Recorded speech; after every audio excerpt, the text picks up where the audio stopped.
عصر حاضر کے تقاضاؤں سے ہے، لیکن یہ خوف ہو نہ جائے آشکارا شرع پیغمبر کہیں۔ الحذر، آئین پیغمبر سے 100 بار الحذر۔ حافظ ناموس زن، مرد آزما مرد آفری۔ الحمدللہ الحمدللہ وکفا والصلاة والسلام علی عبادہ الذین اصطفیٰ، خصوصاً علی افضلہم وخاتم النبیین محمد الامین وعلی آلہ وصحبہ اجمعین۔ اما بعد فاعوذ باللہ من الشیطان الرجیم، بسم اللہ الرحمن الرحیم۔ رب اشرح لی صدری ویسر لی امری واحلل عقدۃ من لسانی یفقہوا قولی۔ اللہم ربنا الہمنا رشدنا واعذنا من شرور انفسنا۔ اللہم ارنا الحق حقا وارزقنا اتباعہ وارنا الباطل باطلا وارزقنا اجتنابہ، آمین یا رب العالمین۔ معزز حاضرین اور محترم خواتین، السلام علیکم ورحمۃ اللہ وبرکاتہ۔ اس حقیقت میں کسی شک و شبے کی گنجائش نہیں ہے کہ 20ویں صدی عیسوی کے عظیم ترین اسلامی مفکر علامہ اقبال تھے۔ مزید برآں وہ ملت اسلامیہ کے احیاء کے علم بردار تھے، بلکہ اس کے مبشر تھے۔ انہوں نے بشارت دی تھی کہ اب یہ شاخ ہاشمی کرنے کو ہے، پھر برگ و بر پیدا۔ بشارت دی تھی کتاب ملت بیضا کی پھر شیرازہ بندی ہے، یہ شاخ ہاشمی کرنے کو ہے، پھر برگ و بر پیدا۔ تو یہ صرف اس کی احیاء کے علم بردار ہی نہیں تھے، مبشر بھی تھے۔ سب سے بڑھ کر وہ اسلام کی نشأت ثانیہ کے علم بردار تھے۔ میں ان دو چیزوں کو ذرا علیحدہ کر رہا ہوں، اسلام کی نشأت ثانیہ اور ملت کی دوبارہ دنیا میں سربراہی کا پیدا ہونا، یہ ہمیشہ ساتھ نہیں رہے ہیں۔ ابتدا میں اسلام ابھرا عربوں کے ساتھ، حضور بھی صلی اللہ علیہ وسلم عرب تھے، خلافت راشدہ خلفائے اربعہ عرب تھے، لیکن خلافت راشدہ کے اختتام کے ساتھ اسلام کا زوال شروع ہو گیا۔ ریاست کی سطح پر سے اسلام خارج، اب جس کے پاس طاقت ہے وہ حاکم ہوگا۔ امرہم شورا بینہم، پس پشت، جس کی لاٹھی اس کی بھینس۔ یہ زوال شروع ہو گیا، لیکن عرب اقتدار، امت کا اقتدار بڑھتا چلا گیا، بڑھتا چلا گیا، بڑھتا چلا گیا، تقریباً 500 برس تک۔ آپ کو معلوم ہے کہ جسے ہم مسلم تاریخ کہتے ہیں، مسلم تاریخ کا تو زینت وہی ہے۔ ہارون الرشید کا زمانہ، مامون الرشید کا زمانہ، امین الرشید کا زمانہ، یہ ہے اصل دور۔ لیکن یہ خلافت راشدہ تو نہیں تھی، ملوکیت تھی، جسے علامہ اقبال نے امپیریلزم کہا ہے، عرب امپیریلزم، اپنے لیکچرز میں، اپنے خطبہ الہ آباد میں۔ اس کے بعد مسلمانوں پر بہت بڑا زوال آیا، بہت بڑا زوال آیا۔ پہلے صلیبیوں کے ہاتھوں آیا، لاکھوں مسلمان قتل ہوئے۔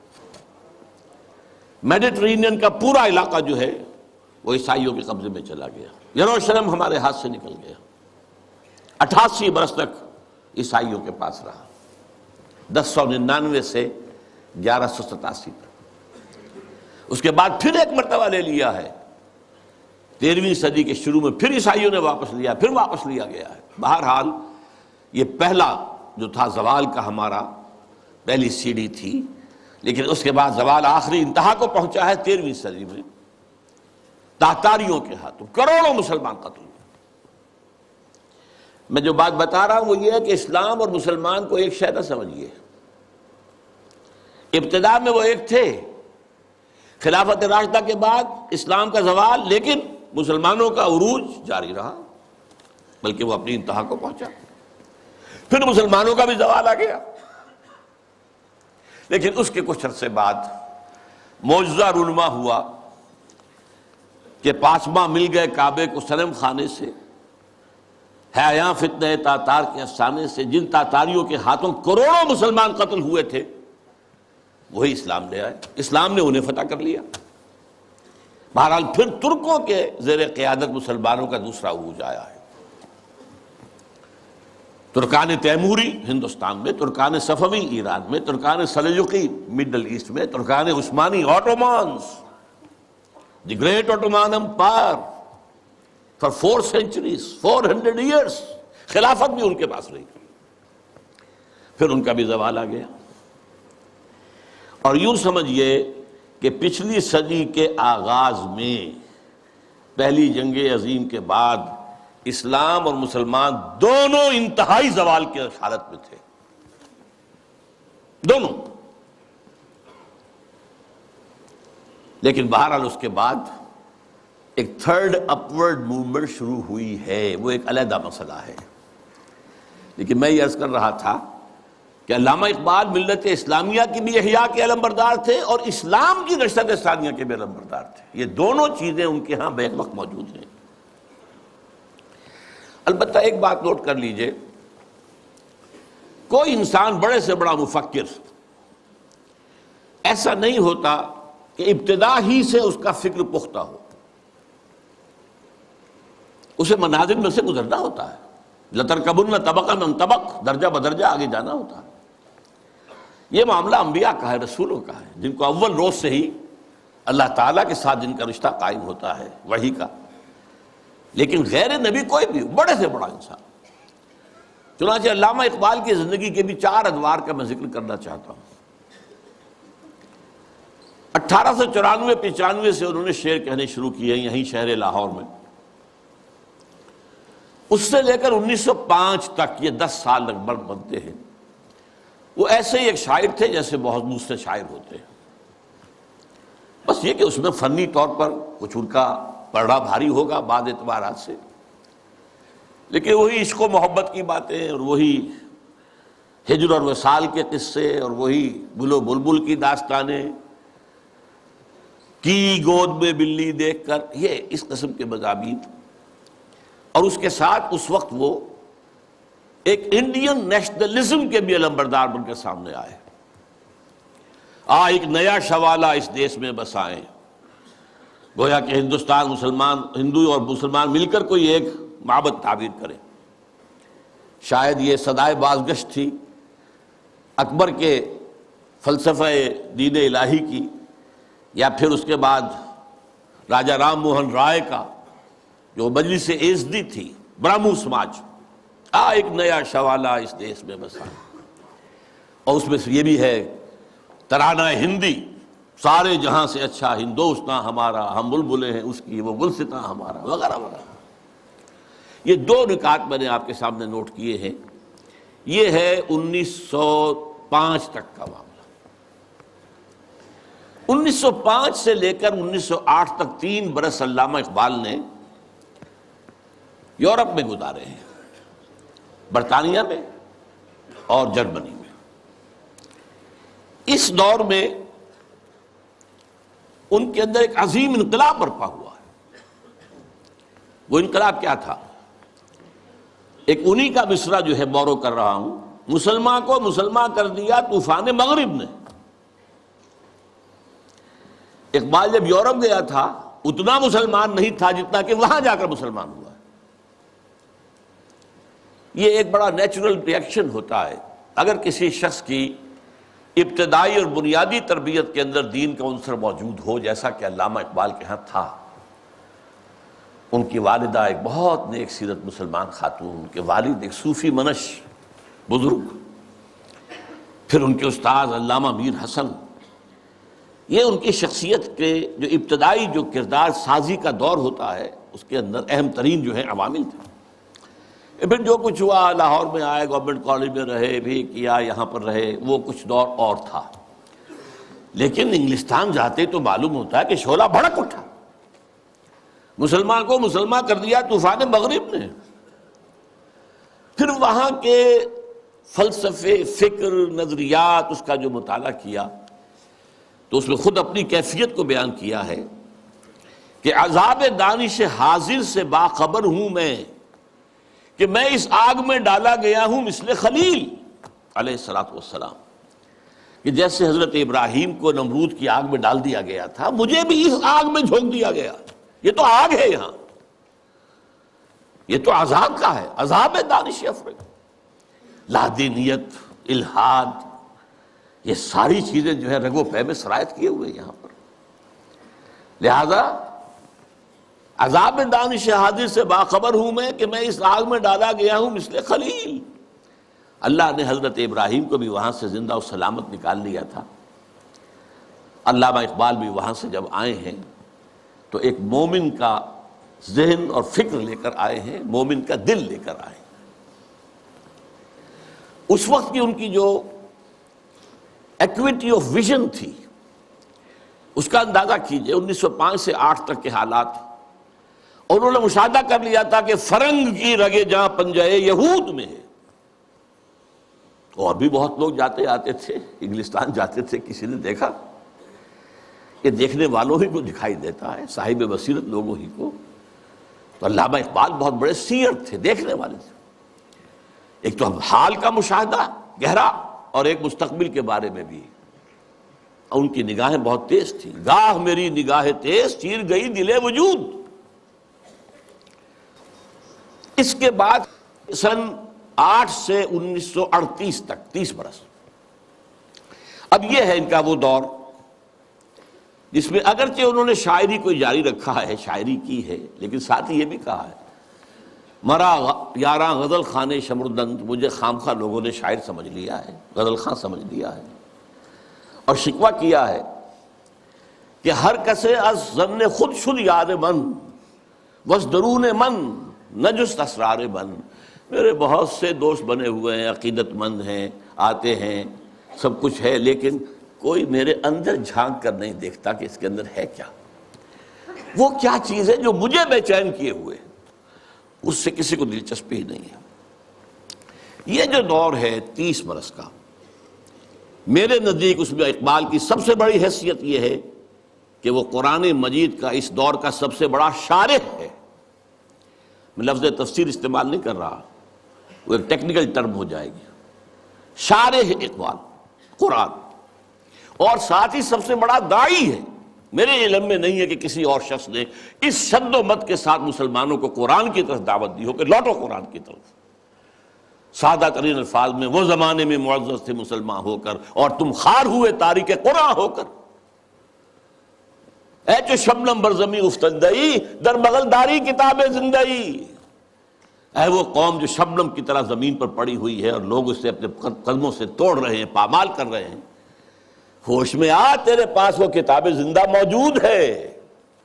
جیسے حضرت موسیٰ علیہ السلام کے پاس بھی عصا تو تھا، لیکن جب دربار میں جب وہ مقابلہ ہو رہا تھا اور جادوگروں نے اپنی رسیاں پھینکی، وہ بھی سانپ بن گئے، تو حضرت موسیٰ کے دل میں بھی خوف آ گیا۔ فَأَوْجَسَ فِي نَفْسِهِ خِیفَةً موسیٰ، یہ بربنائے طبع بشری ہے۔ اس طرح کی چیز کا معاملہ انبیاء کی عصمت کے منافی نہیں ہے، بربنائے طبع بشری، کہ میرا معجزہ بھی تو یہی تھا نا جو اللہ نے دیا تھا کہ میرا عصا جو ہے وہ اژدہا بن گیا، یہ تو انہوں نے سانپ بنا دیے، اب کیا ہوگا؟ تالی پٹ جائے گی۔ اب تو مجمع خود کہا تھا کہ جمع کرو لوگوں کو۔ اس وقت اللہ نے فرمایا جو تیرے ہاتھ میں اسے پھینکو، ذرا ڈالو تو صحیح، دیکھو تو صحیح، ڈرو نہیں۔ وہ جب ڈالا ہے اور اس نے وہ سارے ہڑپ کر لیے، اس جو بنا وہ اژدہا، وہ جو جتنی بھی بنی تھی وہ بظاہری وہ سانپ، وہ سب کے ساتھ ہڑپ کے اب سجدے میں گر پڑے ساجدوں کر، القی السحرۃ ساجدین۔ اسی طرح یہ امت آج اگرچہ موجود ہے، عصائے موسوی بغل میں ہے، سانپوں سے ڈر رہے ہیں، در بغل داری کتاب زندئی، اے تو شبنم بر زمیں افتندئی۔ میں تفصیل میں نہیں جا سکتا، میری ایک کتاب ہے علامہ اقبال اور ہم، اس میں میں نے تفصیل سے علامہ اقبال کے شارح قرآن ہونے کے اعتبار سے میں نے انہیں رومی ثانی قرار دیا۔ رومی کے بارے میں حضرت جامی رحمہ اللہ نے جو اشعار کہے تھے، مثنوی مولوی معنوی ہست قرآن در زبان پہلوی. یہ جو مولوی معنی، مولوی روم، ان کی جو مثنوی ہے، یہ فارسی زبان میں، پہلوی زبان میں قرآن ہی ہے، قرآن ہی کے مفاہیم ہیں، قرآن ہی کے مقاصد ہیں، قرآن ہی کا فکر ہے، قرآن ہی کا فلسفہ ہے جو بیان کیا گیا. منچ گویم وصف عالی جناب نیست پیغمبر ولیکن دارت کتاب. میں کیا کچھ وصف بیان کروں مولانا روم کا، وہ پیغمبر تو نہیں تھے لیکن کتاب ان کے پاس تھی. کتاب جو ہے مثنوی مولوی مان. بالکل یہی بات جامی ہی کے طرح کے بہت بڑے شاعر تھے، جالندھر کے گرامی، اور انہوں نے یہ بات کہی تھی، در دیدہ مانی نگراں حضرت اقبال، پیغمبر یہ کر دو پیغمبر نتنا شد. جو لوگ معنی پر نگاہ رکھتے ہیں، جو لوگ صرف الفاظ کو نہیں دیکھتے، گہرائی میں جاتے ہیں، ان کے نزدیک تو حضرت اقبال کا معاملہ یہ ہے کہ انہوں نے پیغمبری کی ہے، اگرچہ انہیں پیغمبر نہیں کہہ سکتے، معاذ اللہ ثم معاذ اللہ ثم معاذ اللہ. بہرحال یہ میرے نزدیک 1908 کے بعد سے لے کر ملت کے احیاء کا نعرہ، ملت کے احیاء کی نوید جاں فضا، اسلام کے نشأت ثانیہ کے دور کے آغاز کی بشارتیں بھی سنائیں، اور اس کے لیے ایک فکری مواد پیدا کیا. مغربی فکر پر تنقید کی، زوردار تنقید کی، ان کی سیاست پر تنقید کی. انسانی حاکمیت کہاں سے لے آئے ہو؟ سروری زیبا فقط اس ذات بے ہمتا کو ہے، حکمراں ہے ایک وہی باقی بتان آزری. حاکمیت تو صرف اللہ کو ہے، کسی کو یہ حق حاصل نہیں. اللہ کی حاکمیت، انسانی حاکمیت چاہے فرد واحد کی ہو، فرعون ہو، نمرود ہو، تو جتنی بڑی نجاست کا ایک بہت بڑا، یوں سمجھئے کہ بہت بڑی گانٹھ جو ہے کسی کے سر پر رکھ دی گئی ہے، ٹنوں، وہ اگر ایک ایک ماشا کر کے سب میں بانٹ دی جائے گی تب بھی تو نجاست ہی رہے گی. انسانی حاکمیت کا تصور جو ہے وہ نجاست ہے، وہ کفر ہے، وہ شرک ہے. توحید کیا ہے؟ اللہ کی حاکمیت. معیشت پر جو ان کا نظام ہے، جس طریقے سے انہوں نے مغربی معیشت کے تار و پود بکھیرے ہیں، جس طریقے سے کہ جو یہ بینکنگ سسٹم پر انہوں نے کہا ہے، ای ملوک ای فکر چالاک یہود. یہ بینک کیا ہیں؟ یہ یہودیوں کے دھوکہ دینے والی فکر کا نتیجہ ہے. نور حق از سینہ آدم ربود، آدم کے دل سے، آدم کے سینے سے وہ نور حق جو ہے، وہ جو نفخت فیہ من روحی، وہ جو روحانی عنصر ہے انسان کا، جس کا محل قلب ہے، اس کو نکال باہر کیا. اور ذرا غور کیجئے، حیرت ہوتی ہے جذبات کی شدت. تا تہو بالا نہ گردہ دی نظام، دانش و تہذیب و دین سودائے خام. جب تک یہ بینکوں کا نظام تلپٹ نہیں کیا جاتا، جڑ سے اکھاڑ کر نہیں پھینکا جاتا، کہاں کی دانش، کہاں کی تہذیب اور کہاں کا دین؟ اندازہ کیجیے. عرض کیجئے جوہر اندیشہ کی گرمی کہاں، کچھ خیال آیا تھا، وحشت کا کہ صحرا جل اٹھا. پھر وطنیت، نیشن سٹیٹ کا تصور، ان تازہ خداؤں میں بڑا سب سے وطن ہے. اس دور میں میں اور ہے، جام اور ہے، جم اور. ساقی نے بنا کی روش لطف و ستم اور. مسلم نے بھی تعمیر کیا اپنا حرم اور. تہذیب کے آذر نے ترشوائے صنم اور، نئے نئے بت. ان تازہ خداؤں میں بڑا سب سے وطن ہے، جو پیرہن اس کا ہے وہ مذہب کا کفن ہے. نظارہ دیرینہ زمانے کو دکھا دے، اے مصطفی خاک میں اس بت کو ملا دے. اسلام تیرا دیس ہے، تو مصطفی ہے، بازو تیرا توحید کی قوت سے قوی ہے. اب یہ تصورات سے اندازہ کیجیے، یہ کوئی شاعری کے مضامین ہے؟ یہ وصل و ہجر کی باتیں ہو رہی ہے؟ کیا ہو رہا ہے؟ یا محبوب کے لب لعلین کی کا کوئی تذکرہ ہو رہا ہے، یا اس کے وہ گیسوؤں کی کوئی؟ یہ تو بات ہی کچھ اور ہے، یہ شاعری تو نہیں. نغمہ کجا و من کجا، ساز سخن بہانہ ایست. سوئے قطار می کشم ناقہ بے زمام را. یہ امت جو بکھر گئی ہے، یہ لوگ، فکری انتشار ہے، عملی انتشار ہے، فقہی انتشار ہے، نہ معلوم کیسے کیسے انتشار ہیں. انہیں سب کو پھر ایک لائن میں لا کر، ایک قطار میں لا کر ایک قافلے کی شکل دینا چاہتا ہوں. اس کے لیے میں نے اس شاعری کو اپنا ذریعہ بنایا ہے. اس میں سے بھی جو میں نے آپ کو 30 سال گنوائے ہیں، 8 سے لے کر اور 38 تک، 1908 سے 1938، آخری 8 سال بہت اہم ہے، بہت اہم ہے، بہت اہم. 37 تا 38، اس میں جو ان کے کارنامے ہیں، ان میں سب سے بڑا کارنامہ نوٹ کر لیجئے، مسلم لیگ کی تحریک میں احیاء اسلام کا انجیکشن لگانا. مسلم لیگ 1906 میں قائم ہوئی ڈھاکہ میں. اس میں نہ شامل تھے محمد علی جناح، میں ان کا نام اس لیے لے رہا ہوں، قائد اعظم نہیں کہہ رہا، اس وقت وہ قائد اعظم نہیں تھے. نہ علامہ اقبال، علامہ اقبال تو تھے ہی نہیں، وہ یورپ میں تھے. لیکن یہ کہ مسٹر جناح موجود تھے ہندوستان میں، لیکن وہ کانگریس کے رکن تھے، دادا بھائی نوروجی کے سیکرٹری تھے، مسلم لیگ میں نہیں آئے. بڑی مشکل سے کہنے سننے سے مولانا محمد علی جوہر کے وہ مسلم لیگ میں آئے، لیکن پھر بھی اپنی ڈوئل ممبرشپ برقرار رکھی، کانگریس کی بھی اور مسلم لیگ کی بھی، اور سر توڑ کوشش کی ہے. اس وقت تک یوں سمجھیے کہ جو 24 برس ہیں، 6 سے لے کے 30 تک، مسلم لیگ کی حیثیت جو ہے، نمبر ایک تو یہ کوئی عوامی جماعت تھی ہی نہیں. اگر موقع ملا تو میں قائد اعظم کا بھی ایک قول اس میں نقل کروں گا.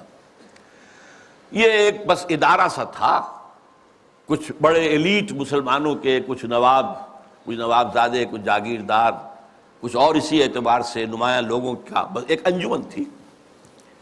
اور اس کی کوشش ساری صرف یہ تھی کہ کوئی ایسا فارمولہ طے ہو جائے ہندوؤں اور مسلمانوں کے مابین کہ اگر ہندوستان ایک وحدت کی حیثیت سے آزاد ہو اور یہاں پر جدید دور کے مطابق جو ہے ون مین ون ووٹ کے حوالے سے حکومتیں بننی شروع ہوں، تو ایسا نہ ہو کہ مسلم اقلیت جو ہے وہ ہندوؤں کی اکثریت کے تلے پس کر رہ جائے. ان کا تشخص برقرار رہنا چاہیے، ان کی حقوق برقرار رہنے چاہیے، ان کی کوئی ضمانت ہونی چاہیے. بلکہ اندیشہ یہ تھا کہ وہ ہندو اپنی 800 سالہ غلامی کا انتقام لیں گے ہم سے، یہ خوف بھی تھا. اس کو میں نیگیٹو ایلیمنٹ کہتا ہوں، یہ تحریک مسلم لیگ کا نیگیٹو ایسپیکٹ تھا. لیکن اور اس میں جان لیجئے کہ سب سے بڑا رول پلے کر رہا تھا محمد علی جناح، جسے کہا گیا تھا اتحاد کا سفیر، اور یہ ہندو ہیں دینے والے ان کو یہ خطاب. سر توڑ کوشش کی ہے، آخر مایوس ہو گیا. اس نے سیاست سے کنارہ کشی اختیار کی، انگلستان جا کر کوٹھی خریدی، لیگل پریکٹس شروع کر دی اور وہاں بیٹھ. ان کے اس عرصے میں 37 میں خطبہ الہ آباد دیا علامہ اقبال نے. یہ خطبہ ہے میرے نزدیک ٹرننگ پوائنٹ، کہ اس سے پہلے اگرچہ علامہ اقبال اپنی شاعری میں اسلام کے دوبارہ زندہ ہونے کی نوید سنا چکے تھے اور خبر دے رہے تھے کہ کتاب ملت بیضا کی پھر شیرازہ بندی ہے، شاخ ہاشمی کرنے کو ہے پھر برگ و بر پیدا، سبق پھر پڑھ صداقت کا، شجاعت کا، عدالت کا، لیا جائے گا تو اس سے کام دنیا کی امامت کا، اور نکل کے صحرا سے جس نے روما کی سلطنت کو الٹ دیا تھا، سنا ہی میں قدسیوں سے میں نے کہ شیر پھر ہوشیار ہوگا، وغیرہ وغیرہ. تو ایک سور تو اقبال پھونک چکا تھا. جو بھی تعلیم یافتہ لوگ تھے ہندوستان میں مسلمان، خاص طور پر شمالی ہند میں زیادہ، لیکن حیدرآباد دکن میں بھی بہت ہی اس کا گہرا اثر تھا. لیکن یہاں آ کر اب مسلم لیگ کے صدر کی حیثیت سے انہوں نے انجیکشن لگایا. وہ انجیکشن کیا تھا؟ نمبر ایک، مسلمان ایک علیحدہ قوم ہیں، قومیت کی کسی بھی تعریف پر پورے اترتے. یہ ان کا فلسفیانہ حصہ ہے اس خطبے کا. لیکن جس چیز کو میں کہہ رہا ہوں ٹرننگ پوائنٹ، انہوں نے کہا یہ ڈیسٹنی ہے، یہ تقدیر مبرم ہے کہ ہندوستان کے شمال مغرب میں ایک مسلم ریاست قائم ہوگی. It was not a proposal, it was a prophecy, destiny. Number ایک. نمبر دو، اور اگر ایسا ہو گیا تو ہمیں موقع مل جائے گا کہ اسلام کے تابناک چہرے پر جو بدنما داغ اور دھبے آ گئے تھے، عرب ملوکیت کے دور میں، لفظ کیا ہے؟ عرب امپیریلزم. یہ بنو امیہ کا دور، یہ بنو عباس کا دور، پھر ترکان عثمانی کے دور، یہ بادشاہتیں تھیں. اس میں خلافت کا تو سوال نہیں، نام خلافت کا رہا، خلفائے بنو امیہ اور خلفائے بنی عباس اور خلفائے بنو عثمان وغیرہ، آل عثمان. اب اس دور میں جو نقشہ اسلام کا آیا ہے دنیا کے سامنے، وہ ظاہر رہا بہت بدنما ہے، بہت داغدار ہے. اگر ہمیں آزاد ایک مسلمان ریاست مل جاتی ہے، ہمیں موقع مل جائے گا کہ ان بدنما داغوں اور دھبوں کو ہٹا کر دھو کر صحیح اسلام کا ایک نقشہ پوری دنیا کے سامنے پیش کریں. یہ ہے پازیٹیو انجیکشن. یہاں سے مسلم لیگ کا دور ثانی شروع ہوتا. اب وہ صرف منفی نہیں تھا، اب وہ تحفظات ہی کی بات نہیں تھی، اب یہ کہ اس میں ایک مثبت، ایک مقصد، نصب العین، ایک اعلیٰ ہدف، ایک اونچا آدرش قائم ہو گیا. اس زمانے میں اعظم اکرام صاحب جو ہیں، جن کی مشہور کتابیں ہیں روض کوثر، موج کوثر، آب کوثر، بہت ہی بڑے پڑھے لکھے آدمی تھے. اس زمانے میں آکسفورڈ میں پڑھتے تھے. قائد اعظم سے ملاقات کے لیے گئے اور کہا آپ کیوں چھوڑ کر آ گئے ہندوستان کو؟ ہندوستان کے مسلمانوں کو آپ کی قیادت کی ضرورت ہے. میں حیران ہو گیا ان کے دو جملے پڑھ کر. ہندوز آر انکورجیبل، ہندو ناقابل اصلاح ہے. میں نے سر توڑ کوشش کر کے دیکھ لی، وہ کوئی عقل کی بات سننے کو تیار نہیں. ہندوز آر انکورجیبل. اور مسلمانوں کا حال یہ ہے کہ ان کا بڑے سے بڑا لیڈر جو بات مجھ سے صبح کہتا ہے، شام کو جا کر وہ اپنی سطح کے مطابق یا ڈپٹی کمشنر سے یا گورنر سے کہہ دیتا ہے. تو ایسی قوم کی رہنمائی میں کیسے کروں؟ لیکن پھر یہ اقبال ہے جو میدان میں آیا ہے. 1932 کی گول بیس کانفرنس میں شرکت کے لیے علامہ اقبال لندن گئے. محمد علی جناح اس میں شریک نہیں تھے کیونکہ وہ تو سیاست چھوڑ چکے تھے. اس موقع پر محمد علی جناح سے ملاقاتیں کی ہیں علامہ اقبال نے، اور یہی مثبت انجیکشن ان کو لگایا. تو وہی انجیکشن جو ہے اقبال نے مسلم لیگ میں بحیثیت مسلم لیگ 1930 میں لگایا اور محمد علی جناح کے جسم میں 1932 میں لگایا. اور اس نے جناح کی قلب ماہیت کر دی، جناح کو بدل کر رکھ دیا. اور میں اسے کہا کرتا ہوں کہ جیسے مولانا روم کہتے ہیں، مولوی ہرگز نہ شد مولائے روم، تا غلام شمس تبریز نہ شد. شمس تبریز کی ملاقات سے پہلے میں مولوی تھا. مولوی، مجھے جو مولائے روم بننے کی سعادت حاصل ہو گئی ہے، یہ تو شمس تبریز کی صحبت. مولوی ہرگز نہ شد مولائے روم، تا غلام شمس تبریز نہ شد. اسی طرح محمد علی جناح کبھی قائد اعظم نہیں بن سکتا تھا اگر اقبال نے اس کے اندر یہ انجیکشن نہ لگایا ہوتا. میں اس کے ثبوت کے لیے چاہتا ہوں ذرا یہ ایک میں کوٹیشن دے رہا ہوں. 21 اپریل 1932 کو جب علامہ کا انتقال ہوا ہے تو اس وقت جو ہے ایک بہت بڑی پبلک جلسہ جو ہے ہو رہا تھا کلکتہ میں. وہاں عین جلسے کی حالت میں خبر پہنچی تو اخبار نے یہ لکھا، جو میرے پاس کوٹیشن ہے، دی نیشنز وائس نامی کتاب سے یہ چیزیں میں نے لی ہیں، کہ یہ جلسہ جو ہے قائد اعظم کی تقریر نے اس کے اندر وہ رنگ پیدا کیا کہ وہ سارا سیاسی معاملات جو زیر غور تھے ختم ہو گئے، صرف ایک کانڈولنس میٹنگ بن کر رہ گئی. تعزیت اجلاس. الفاظ سنیے، میں سارا نہیں سنا سکتا، صرف چند جملے. Mr. M. A. Jinnah said that the sorrowful news of the death of Sir Muhammad Iqbal had plunged the world of Islam in gloom and mourning. Sir Muhammad Iqbal was undoubtedly one of the greatest poets, philosophers and seers of human history. Seers, دیکھنے والا، پیش بینی کرنے والا، آنے والے حالات کو دیکھ لینے والا. To me, he was a personal friend, philosopher, and guide, and as such, the main source of my inspiration and spiritual support. یہ کون کہہ رہا ہے؟ محمد علی جناح. وہ کوئی اس طرح کا آدمی نہیں تھا کہ جو لفاظی کرتا ہو، وہ ایک ایک لفظ جانچ کر تول کر بولنے والا شخص ہے، اس لیے یہ کہا ہے.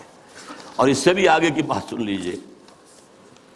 If I live to see the ideal of Muslim state being achieved in India, and then if I were offered to make a choice between the works of Iqbal and the rulership of that Muslim state, I would prefer the former. اگر ہم پاکستان حاصل کر سکے اور اس میں اگر موقع آیا اور مجھ سے کہا گیا کہ اب آپ کے پاس دو چوائسز ہے، یا علامہ اقبال کے کلام کو قبول کر لیجئے اور یا اس ملک کی حکمرانی، تو میں علامہ اقبال کے کلام کو ترجیح دوں گا. پھر میں عرض کر رہا ہوں یہ الفاظ کس کے ہیں؟ قائد اعظم کے. بلکہ ایک اور میں اس کو آپ کو سنانا چاہتا ہوں، ایک جملہ اور. In April 1936, I thought transforming the Muslim League, which was then only an academical institution, into a parliament of the Muslims of India. From that time to the end of his life, he, yani Iqbal, continued, he continued, Qaid Azam ne kaha, he continued, Iqbal stood as a rock by him. He was not only a great poet who had a permanent place in the history of the world's best literature, but he was also a very dynamic personality. بہرحال یہ پہلی بات تھی جو میں نے گنوائی ہے. دوسری بات جو نگاہوں سے بالکل پوشیدہ ہے، یہ بات بھی خفی ہے. اقبال کا انفلوئنس قائد اعظم پر یہ لوگوں کے ذہنوں میں نہیں ہے، جس کو میں چاہتا ہوں کہ واقعتاً سمجھا جائے، تاریخ کے آئینے میں دیکھا جائے. دوسری بات جو بالکل ہی خفی ہے، سن 32 سے 35 تک علامہ ایک ایسی جماعت قائم کرنے کی کوشش کرتے رہے جو اسلام کے احیاء اور اسلام کی نشت ثانیہ کا کام کر سکے. حالانکہ وہ مسلم لیگ میں تھے، قائد اعظم کے ساتھی تھے، ان کے ساتھ ادنا کارکن کی حیثیت سے بھی شریک رہے، انہوں نے ہی 1930 کا خطبہ دیا. لیکن وہ یہ محسوس کرتے تھے اور صحیح محسوس کرتے تھے کہ مسلم لیگ کی تحریک کے نتیجے میں ایک مسلم قومی ریاست تو قائم ہو سکتی ہے، اسلامی ریاست قائم نہیں ہو سکتی. لہذا سن 32 سے 35 تک کے عرصے کے درمیان ان کی کوشش رہی کہ ایک جماعت بنے. وہ جماعت کیا ہو؟ پریکٹسنگ مسلمز کے اوپر مشتمل ہو، جو اسلام پر عمل کرے. ویسے یہ کتاب پوری تفصیل سے آپ اس میں پڑھ سکیں گے، علامہ اقبال کی آخری خواہش. یہ پورا ڈاکومنٹ ہے، اللہ کا شکر ہے کہ جو اب سامنے آ چکا ہے. پھر یہ کہ اس کا نظم جو ہے عمارت کی بنیاد پر ہو، صدارت کی بنیاد پر نہیں. وہ عمارت بیعت کی بنیاد پر ہو، اور وہ کبھی الیکشن میں حصہ نہ لے. یہ چار چیزیں نوٹ کر لیجئے. یہ بہت سے اعتبارات سے مسلم لیگ کا اینٹی تھیسس بنتا ہے. اس کی کوشش کر رہے تھے. اس کی وجہ کیا ہے؟ وہ بات جو بعد میں علامہ کے انتقال کے 2 سال بعد مولانا مودودی نے کہی ہے 1940 میں اسٹریچی ہال علی گڑھ یونیورسٹی میں، جو ایک کتاب کی شکل میں شائع ہوتی ہے، اسلامی حکومت کیسے قائم ہوتی ہے. مین تھیم یہی تھا کہ مسلمانوں کی ایک قومی تحریک کی بنیاد پر ایک قومی ریاست تو وجود میں آ سکتی ہے، اسلامی نہیں آ سکتی. اس میں ہر طرح کا آدمی آ سکتا ہے، ہر کردار کا آدمی آ سکتا ہے، ہر شخص آ سکتا ہے، نمازی ہے یا نہیں ہے، روزہ رکھتا ہے یا نہیں رکھتا ہے، شاعر اسلام سے تعلق ہے یا نہیں ہے، قادیانی ہے یا کوئی اور ہے، کچھ ہو، کوئی بھی ہو، نام مسلمان کا ہونا چاہیے. مسلم لیگ کا تو معاملہ یہ تھا. اس سے ظاہر بات ہے اسلامی ریاست قائم نہیں ہو سکتی. یہ بات علامہ اقبال کے دل کی بات ہے. مولانا مودودی کو بلانے والے دکن سے علامہ اقبال تھے. مسلم نیشن ہوڈ کی بات جو 1930 میں علامہ اقبال نے کی تھی اپنے خطبے میں، اسے نہایت سلیس پیرائے کے اندر واضح کرنے والے علامہ مولانا مودودی تھے، مسئلہ قومیت کے نام سے۔ اسی آخری دنوں میں یہ جو نظمیں ان کی آئی ہیں جو 1935 کے بعد کہی گئی ہیں اور جو ان کی زندگی میں شائع بھی نہیں ہوئی، یہ ان کے زندگی بھر کے سوچ کا نچوڑ ہے۔ ظاہر بات ہے، جو میں نے کہا تھا کہ مفکر ہو، فلسفی ہو، اس کے فکر میں ارتقا ہوتا ہے، ارتقا ہوتے ہوتے وہ اپنی انتہا کو پہنچتا ہے۔ لہٰذا اقبال کے فکر کا ارتقا جو ہے وہ ان نظموں میں ہے کہ جو ان کے انتقال کے بعد شائع ہوئی ہیں، ارمغان حجاز ان کی زندگی میں شائع نہیں ہو سکی، چونکہ اس وقت تک اردو کی نظمیں تھیں بہت کم، علیحدہ کتابی شکل میں نہیں شائع کی گئی، بلکہ فارسی کے ساتھ ہی ملا کر اس کو فارسی اردو جمع کر کے شائع کیا گیا۔ اور دوسرے، جیسا کہ میں نے عرض کیا، انہوں نے ایک نئی جماعت کا جو ہے تصور پیش کیا اور کوشش کی کہ وہ قائم ہو جائے۔ میں ایک چھوٹا سا نکتہ اور کہ میں نے اپنے لیے ایک لقب اختیار کیا ہے، یکے از رگ ہائے ساز اقبال۔ اس کا پس منظر کیا ہے؟ زندگی کے آخری ایام میں حضرت علامہ بہت تشویش میں تھے کہ میرا وقت تو اب آ رہا ہے، قریب آ گیا ہے، میں جانے والا ہوں۔ اور انہیں اپنے آس پاس کوئی آدمی ایسا نظر نہیں آ رہا تھا کہ جو ان کے اس مشن کو آگے لے کر بڑھ سکے۔ میں قرآن مجید میں جب غور کرتا ہوں تو معلوم ہوتا ہے جو حضرت زکریا کی کیفیت تھی، جبکہ انہوں نے دعا کی اللہ سے، اللہ مجھے بیٹا عطا کر دے، میں اب بوڑھا ہو گیا ہوں، وَإِنِّي خِفْتُ الْمَوَالِيَ مِنْ وَرَائِي، اب میں جو موالی ہیں، میرے آس پاس ہیں، ارد گرد لوگ ہیں، رشتہ دار ہیں، ان سے تو مجھے اندیشہ ہے کہ وہ اس راستے پر نہیں چل پائیں گے۔ فَهَبْ لِي مِن لَّدُنْكَ وَلِيًّا، مجھے کوئی ولی عطا کر دے۔ اللہ نے پھر حضرت یحییٰ کی بشارت دی۔ یہ تشویش تھی جو علامہ اقبال کے ذہن میں تھی۔ آخری دنوں کے ان کے دو اشعار بہت مشہور ہیں، سرود رفت باز آیت کے نایت، نسیم از حجاز آیت کے نایت، سرآمد روزگار این فقیر دیگر دانا راز آیت کے نایت۔ اچھا، دیگر دانا راز کے بارے میں ایک اور ان کی نظم جو ہے جو زبور عجم میں ہے، اس کا بھی مرکزی شعر یہی ہے۔ پہلا شعر بہت اہم ہے، اگرچہ میرے اس وقت کے موضوع سے متعلق نہیں ہے، لیکن میں اس کا ذکر کروں گا ضرور، اس لیے کہ علامہ کے بارے میں ایک عام غلط فہمی یہ ہے کہ وہ حضرت مہدی کے ظہور اور حضرت عیسیٰ کے نزول کے قائل نہیں تھے۔ ایسی بات غلط ہے۔ یہ زبور عجم کی نظم سنا رہا ہوں آپ کو۔ خضر وقت از خلوت دشت حجاز آید بروں، کارواں زی وادی دور و دراز آید بروں۔ یہاں حضرت مہدی کے لیے خضر وقت، اپنے وقت کا خضر، رہنما، وہ لفظ استعمال کیا ہے، مذہبی اصطلاح استعمال نہیں کی ہے، لیکن خلوت دشت حجاز سے برآمد ہوں گے۔ اس میں شیعہ سنی دونوں کنسپٹ جمع ہو گئے۔ شیعوں کے نزدیک ان کے 12ویں امام روپوش ہے، وہاں سے برآمد ہو جائیں گے، اور سنیوں کے نزدیک حضرت ام سلمہ رضی اللہ تعالی عنہ کی ایک روایت کے مطابق وہ روپوش ہوں گے، مکے میں چھپے ہوئے ہوں گے۔ تو یہ دونوں تصورات جمع ہو گئے۔ خلوت دشت حجاز، خضر وقت از خلوت دشت حجاز آیت بروں، کارواں زی وادی دور و دراز آیت بروں۔ قافلہ جو چلے گا وہ اس وادی دور و دراز سے، اس کون سی وادی؟ جہاں اقبال تھا، اور حضور کی حدیث ہے، یخرج ناس من المشرق یوطئون للمہدی، یعنی سلطانہ، مشرق کے ایک ملک سے فوجیں آئیں گی جو حضرت مہدی کی حکومت کو قائم کریں گی، مضبوط کریں گی۔ اس حدیث کی تعبیر ہے کہ کارواں زی وادی دور و دراز آیت بروں۔ اب اس میں ایک درمیانی شعر بھی ہے، عمر حاضر کعبہ و بتخالہ می نالد حیات، تاز بزم عشق یک دانائے راز آیت بروں۔ دانائے راز جو ہے وہ کوئی روز روز پیدا نہیں ہوتا۔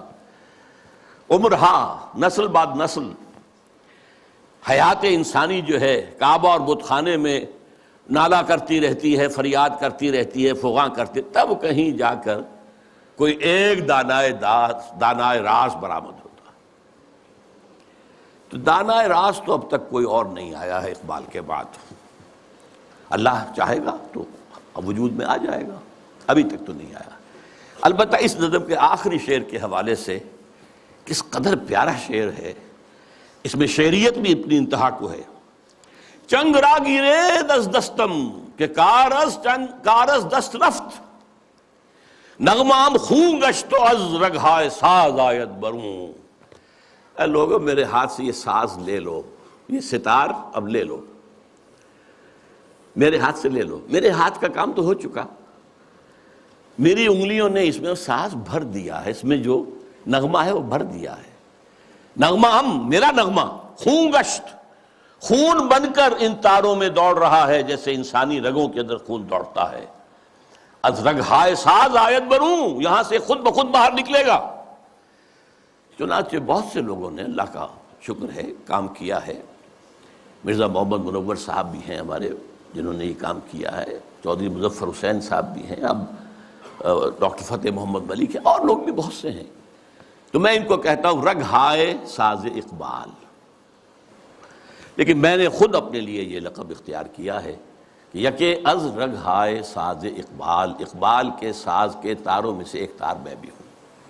اب میں چاہتا ہوں کہ ذرا اس آخری جو نظم ہے ان کی زندگی کی، اور جس میں میرے نزدیک ان کا پیغام جو ہے امت مسلمہ کے نام، وہ جامعیت کے ساتھ آ گیا ہے تمثیلی پیرائے میں۔ یہ ابلیس کی مجلس شورا ہے۔ اب میں حیران ہوتا ہوں کہ محسوس ہوتا ہے کہ آج کل کہیں یہ مجلس شورا جو ہے کہیں منعقد ہوئی ہے حال ہی میں، اور یہ 80 سال پہلے کی بات ہے۔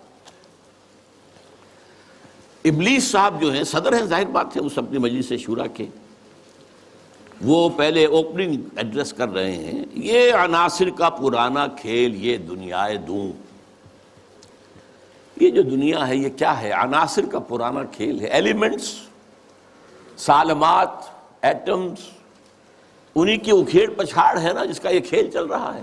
یہ عناصر کا پرانا کھیل، یہ دنیا دوں کہتے ہیں پست کو، بہت گھٹیا، یہ گھٹیا دنیا جو ہے، یہ دنیا زمین۔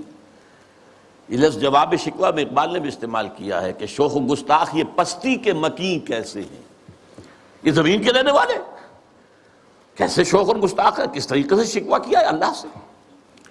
تو اسی طرح وہ ابلیس کہتا ہے یہ عناصر کا پرانا کھیل یہ دنیائے دوں۔ یہ عناصر کا پرانا کھیل، یہ میٹریلزم کے جتنے بھی شعبے ہیں، جتنی بھی شاخیں ہیں، جتنے بھی گریڈز ہیں، اور ہندوستان میں چار واک ہے، جین مت ہے، بدھ مت ہے، اور سانکھ درشن، یہ سب اسی کے ہیں۔ یہ خالص میٹیریل کھیل ہے دنیا کا، اس سے آگے انہیں کچھ اور نظر نہیں آتا۔ دنیا کی حقیقت خالص مادہ ہے، مادے ہی کی بنیاد پر یہ دنیا ہے۔ ساکنان عرش اعظم کی تمناؤں کا خون، ساکنان عرش اعظم ملائکہ مقربین، ان کی تمناؤں کا خون ہو گیا۔ کیسے؟ جب اللہ نے کہا تھا وَإِذْ قَالَ رَبُّكَ لِلْمَلَائِكَةِ إِنِّي جَاعِلٌ فِي الْأَرْضِ خَلِيفَةً، تو فرشتوں نے ذرا استفہام کیا تھا نا، قَالُوا وَتَجْعَلُ فِيهَا مَن يُفْسِدُ فِيهَا وَيَسْفِكُ الدِّمَاءَ وَنَحْنُ نُسَبِّحُ بِحَمْدِكَ وَنُقَدِّسُ لَكَ۔ ہم تسبیح و تقدیس کے اندر لگے ہوئے ہیں، ہم خادمان، ہم حاضر ہیں، ہم سب کام کر رہے ہیں۔ ابلیس اس کو انٹرپریٹ کر رہا ہے کہ اصل میں وہ خود خواہش مند تھے خلافت کے، تو ان کی تمنا کا خون ہو گیا جبکہ آدم کو خلافت دے دی گئی۔ یہ عناصر کا پرانا کھیل یہ دنیائے دوں، ساکنان عرش اعظم کی تمناؤں کا خون، اس کی بربادی پہ آج آمادہ ہے وہ کارساز جس نے اس کا نام رکھا تھا جہان کاف و نو۔ یہ اللہ کے امر کن سے کائنات وجود میں آئی تھی نا۔ اچھا وہ اس کو نہیں مان رہا، وہ سراسر نام یہ رکھا گیا ہے، اب اللہ جانو، یہ اللہ ہی جانتا ہے کہ اس کے دماغ میں کیا خناس ہے، لیکن اللہ نے جو یہ کہا ہے کہ یہ کن سے بنایا ہے، کن فیکون۔ آج معلوم ہوتا ہے ابلیس کہتا ہے کہ اس کی بربادی پر خدا نے فیصلہ کر لیا ہے، جس نے اس کو بنایا تھا وہ اب اس کی بربادی کے در پہ ہے۔ اس کے دونوں معنی ہو سکتے ہیں، ایک تو یہ بھی کہ اسے محسوس ہو رہا ہے کہ قیامت اب قریب آ رہی ہے، یہ کھیل جو ہے اور یہ خیر و شر کی کشاکش ستیزہ کار رہا ہے ازل سے تا امروز، چراغ مصطفی سے شرار بولہبی، یہ جو ہے اب آخری اینڈ پہ آ رہا ہے اس ڈرامے کا۔ یہ ڈرامہ دکھائے گا کیا سین، پردہ اٹھنے کی منتظر ہے نگاہ۔ تو جیسے کہ یہ بات کہی گئی ہے کہ یہ ڈرامہ جو ہے اب ختم ہونے کو، اقبال نے بھی اس کو کہا ہے، دنیا کو ہے پھر مار کا روح و بدن پیش، تہذیب نے پھر اپنے درندوں کو ابھارا، اللہ کو پامر دیے مومن پہ بھروسہ، ابلیس کو یورپ کی مشینوں کا سہارا۔ تو وہ بھی محسوس کر رہا ہے کہ شاید اب وہ قیامت ختم ہے اور یہ کھیل اب آخری سین پر آ گیا ہے، اور شاید اس کا مفہوم یہ ہو کہ اس دنیا میں ہم نے شر کا، شرک کا، الحاد کا، یہ سارے بے حیائی کا، بے شرمی کا، سودی نظام کا، انسانی حاکمیت کا، یہ سارا کھیل ہم نے بنایا ہے۔ معلوم ہوتا ہے کہ یہ اب ختم ہونے پہ ہے، معلوم ہوتا ہے کہ یہ اب وہ جو کارساز ہے وہ اب اس کو آخری جو ہے اس مقابلے کے اندر ملیا بیٹ کر دینے کے در پہ ہے۔ اس کی بربادی پہ آج آمادہ ہے وہ کارساز جس نے اس کا نام رکھا تھا جہان کافنوں، اور اس کے بعد اب لاف زنی کر رہا ہے، میں نے یہ کیا، میں نے یہ کیا، میں نے یہ کیا، میں نے یہ کیا۔ کون ہے جو میرے اس سارے معاملے کو ختم کر سکے؟ میں نے دکھلایا فرنگی کو ملوکیت کا خواب۔ فرنگی ویسٹرن امپیریلزم، ملوکیت کا خواب، دنیا فتح کرو، کولونائز کرو، یہ تو پہلا خواب تھا، لیکن اس کے بعد انہوں نے اس سے بہتر خواب دیکھ لیا ہے کہ خامخواہ جا کر آکوپائی کرنے سے کیا فائدہ ہے۔ سودی نظام میں اور بینکنگ کے نظام میں اور انٹرنیشنل کمپنیوں کے نظام میں اور گلوبلائزیشن کے ذریعے اور ٹرپ کے ذریعے سے خون چوستے رہو، وہ رہے اپنی اپنی جگہ پر، ہم وہاں جا کر ان پر حملہ کریں گے، انہیں فتح کریں گے تو رد عمل بھی تو پیدا ہوگا نا، خون ریزی بھی تو ہوگی، وہ کوشش بھی کرتے رہیں گے کہ وہ آزادی حاصل کریں، ہمیں ماریں گے۔ تو اب یہ جو نیا امپیریلزم ہے، مالیاتی امپیریلزم، یہ اب ہے، یہ سارا خواب فرنگی کو میں نے دکھایا ہے، میں نے دکھلایا فرنگی کو ملوکیت کا خواب، میں نے توڑا مسجد و دیر و کلیسا کا فسوں۔ یہ مسجد اور دیر اور کلیسا اور مندر اور یہ اور وہ، اس کا سارا اثر میں نے ختم کر دیا۔ کیا کیا؟ سیکولرزم کی پٹی بڑھا دی۔ بھائی یہ علیحدہ انسان کا انفرادی معاملہ ہے، کوئی مسجد میں جائے، مندر میں جائے، کہیں اور جائے، وہاں جائے، یہاں جائے، کلیسا میں جائے، سینیگوگ میں جائے، کہاں جائے، کوئی نہیں، جاؤ۔ لیکن ملکی نظام، ملکی قانون، حکومت، ریاست، معیشت، معاشرت، اس کا کوئی تعلق کسی مذہب سے نہیں۔ وہ جو بھی اثرات تھے، جو بھی ہولڈ تھا مذاہب کا، آخر خدا کو تو مانتے تھے نا۔ اس دور حاضر سے قبل جو ہے انسان کی گمراہی صرف ایک تھی، شرک۔ وہ کیا ہے؟ ایک بڑے خدا کے ساتھ چھوٹے چھوٹے خداؤں کو بھی ماننا۔ بڑے خدا کا انکار نہیں تھا۔ اب کیا کیا گیا ہے؟ اس بڑے خدا کو اٹھا کے مسجد میں بند کر دو، مندر میں بند کر دو، سینیگوگ میں بند کر دو، چرچ میں بند کر دو، اور جہاں پورا ہمارا نظام یہ ہم چلائیں گے۔ We are the sovereigns. Sovereignty belongs to us. ہم جو چاہے کریں۔ لہذا میں نے دکھلایا فرنگی کو ملوکیت کا خواب، امپیریلزم، اور میں نے توڑا مسجد و دیر و کلیسا کا فسون، سیکولرزم۔ میں نے ناداروں کو سکھلایا سبق تقدیر کا۔ ناداروں کو، غریبوں کو میں نے کہا بھئی ٹھیک ہے، یہ تمہاری قسمت ہے، تم کسان ہو، ہاری ہو، تمہاری قسمت یہی ہے، اس کی طرف سے ہے، رب کی طرف سے ہے۔ کوئی بغاوت کا خیال پیدا نہ ہو جائے، کہیں کو کھڑے ہو کر کوئی ریزسٹنس کی موومنٹ شروع نہ کر دینا، تقدیر ہے، تن بے تقدیر، تقدیر کے حوالے۔ میں نے ناداروں کو سکھلایا سبق تقدیر کا، میں نے منعم کو دیا سرمایہ داری کا جنوں۔ یہ لفظ منعم جو ہے عربی کا، یہ منعم بھی ہو سکتا ہے، منعم بھی ہو سکتا ہے۔ منعم اس میں فاعل ہے، منعم اس میں مفعول ہے۔ منعم نعمتیں دینے والا، منعم جس کو نعمتیں دی گئیں۔ یعنی یہ بھی ہو سکتا ہے کہ پہلے جن کے پاس دولت ہوتی تھی وہ اس کو خیرات کرتے تھے، صدقات کرتے تھے، خیر کے کاموں میں لگاتے تھے، پن کے ثواب کے کاموں میں لگاتے تھے۔ میں نے اس کے بجائے کہا بیگم پاگل ہو گئے ہو، جمع کرو سرمایہ داری۔ میں نے منعم کو دیا سرمایہ داری کا جنون، اور جس کے پاس فاضل سرمایہ دولت اللہ نے دی تھی، اس کا جو طریقہ تھا کہ یسألونک ماذا ينفقون قل العفو، میں نے کہا نہیں، جو بھی ہے جمع کرو، جمع فاوعى، جس نے جمع کیا اور خوب پھر سینچ کر رکھا، سنبھال کر رکھا، بچا کر رکھا، یا کہا جمع مالا وعددہ یحسب ان مالہ اخلدہ، یہ سبق میں نے دولت مند کو سکھا دیا۔ تو میں نے ناداروں کو سکھلایا سبق تقدیر کا، میں نے منعم کو دیا سرمایہ داری کا جنون۔ کون کر سکتا ہے اس کی آتش سوزاں کو سرد، جس کے ہنگاموں میں ہو ابلیس کا سودے دروں؟ کون ہے؟ میں نہیں ماننے کو تیار کہ ہمارے اس پورے کھیل کو کوئی طاقت ہے ایسی کہ جو ختم کر سکتی ہے۔ یہ لفظ نہیں کر رہا ہے، آخر کچھ خود سیلف ایشورنس کے لیے بھی کچھ ساتھیوں کی بھی جو دل بڑھانا ہوتا ہے نا، آخر چاہے آدمی دیکھ رہا ہو کہ I am fighting a losing battle, لیکن پھر بھی ساتھیوں کو تو برقرار رکھنے کے لیے دل بڑھانا، کوئی دل جوئی کرنا، کوئی حوصلہ دینا۔ کون کر سکتا ہے اس کی آتش سوزاں کو سرد، جس کے ہنگاموں میں ہو ابلیس کا سودے دروں، اور جس کی شاخیں ہوں ہماری آبیاری سے بلند؟ کون کر سکتا ہے اس نخل کہن کو سرنگوں؟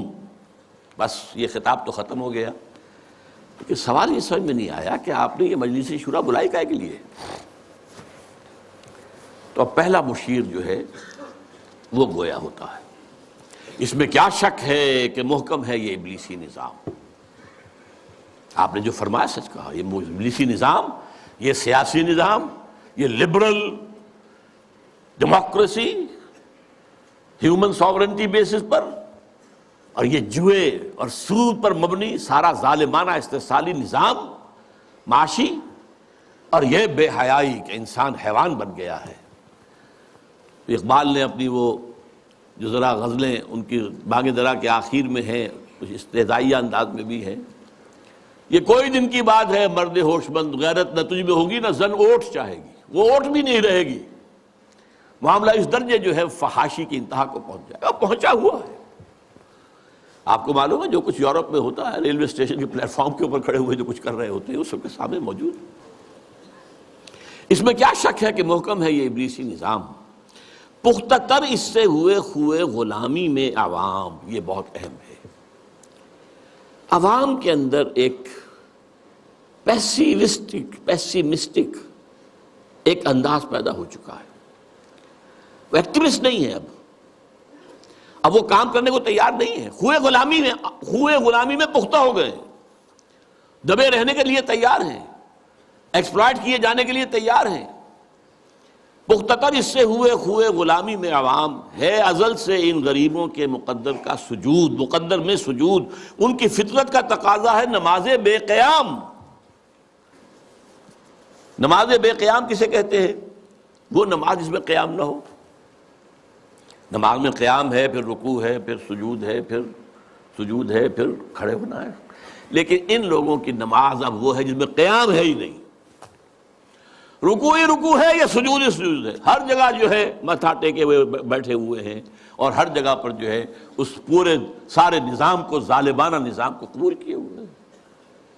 کچھ تن بتقدیر ہیں، کچھ کہتے ہیں مجبور ہیں، کیا کریں، کچھ حال مست ہیں، کچھ مال مست ہیں، لیکن یہ کہ کوئی بھی اس کے مقابلے میں آنے کو تیار نہیں ہے۔ آرزو اول تو پیدا ہو نہیں سکتی کہیں، ہو کہیں پیدا تو مر جاتی ہے یا رہتی ہے خام۔ آرزو، امنگ، کوئی اعلیٰ اونچا خیال، کوئی اونچا اعلیٰ نصب العین، کوئی اونچا آدرش، کچھ نہیں، یہ ہے ہی نہیں۔ حیوان کی سطح پر نظر آ چکا۔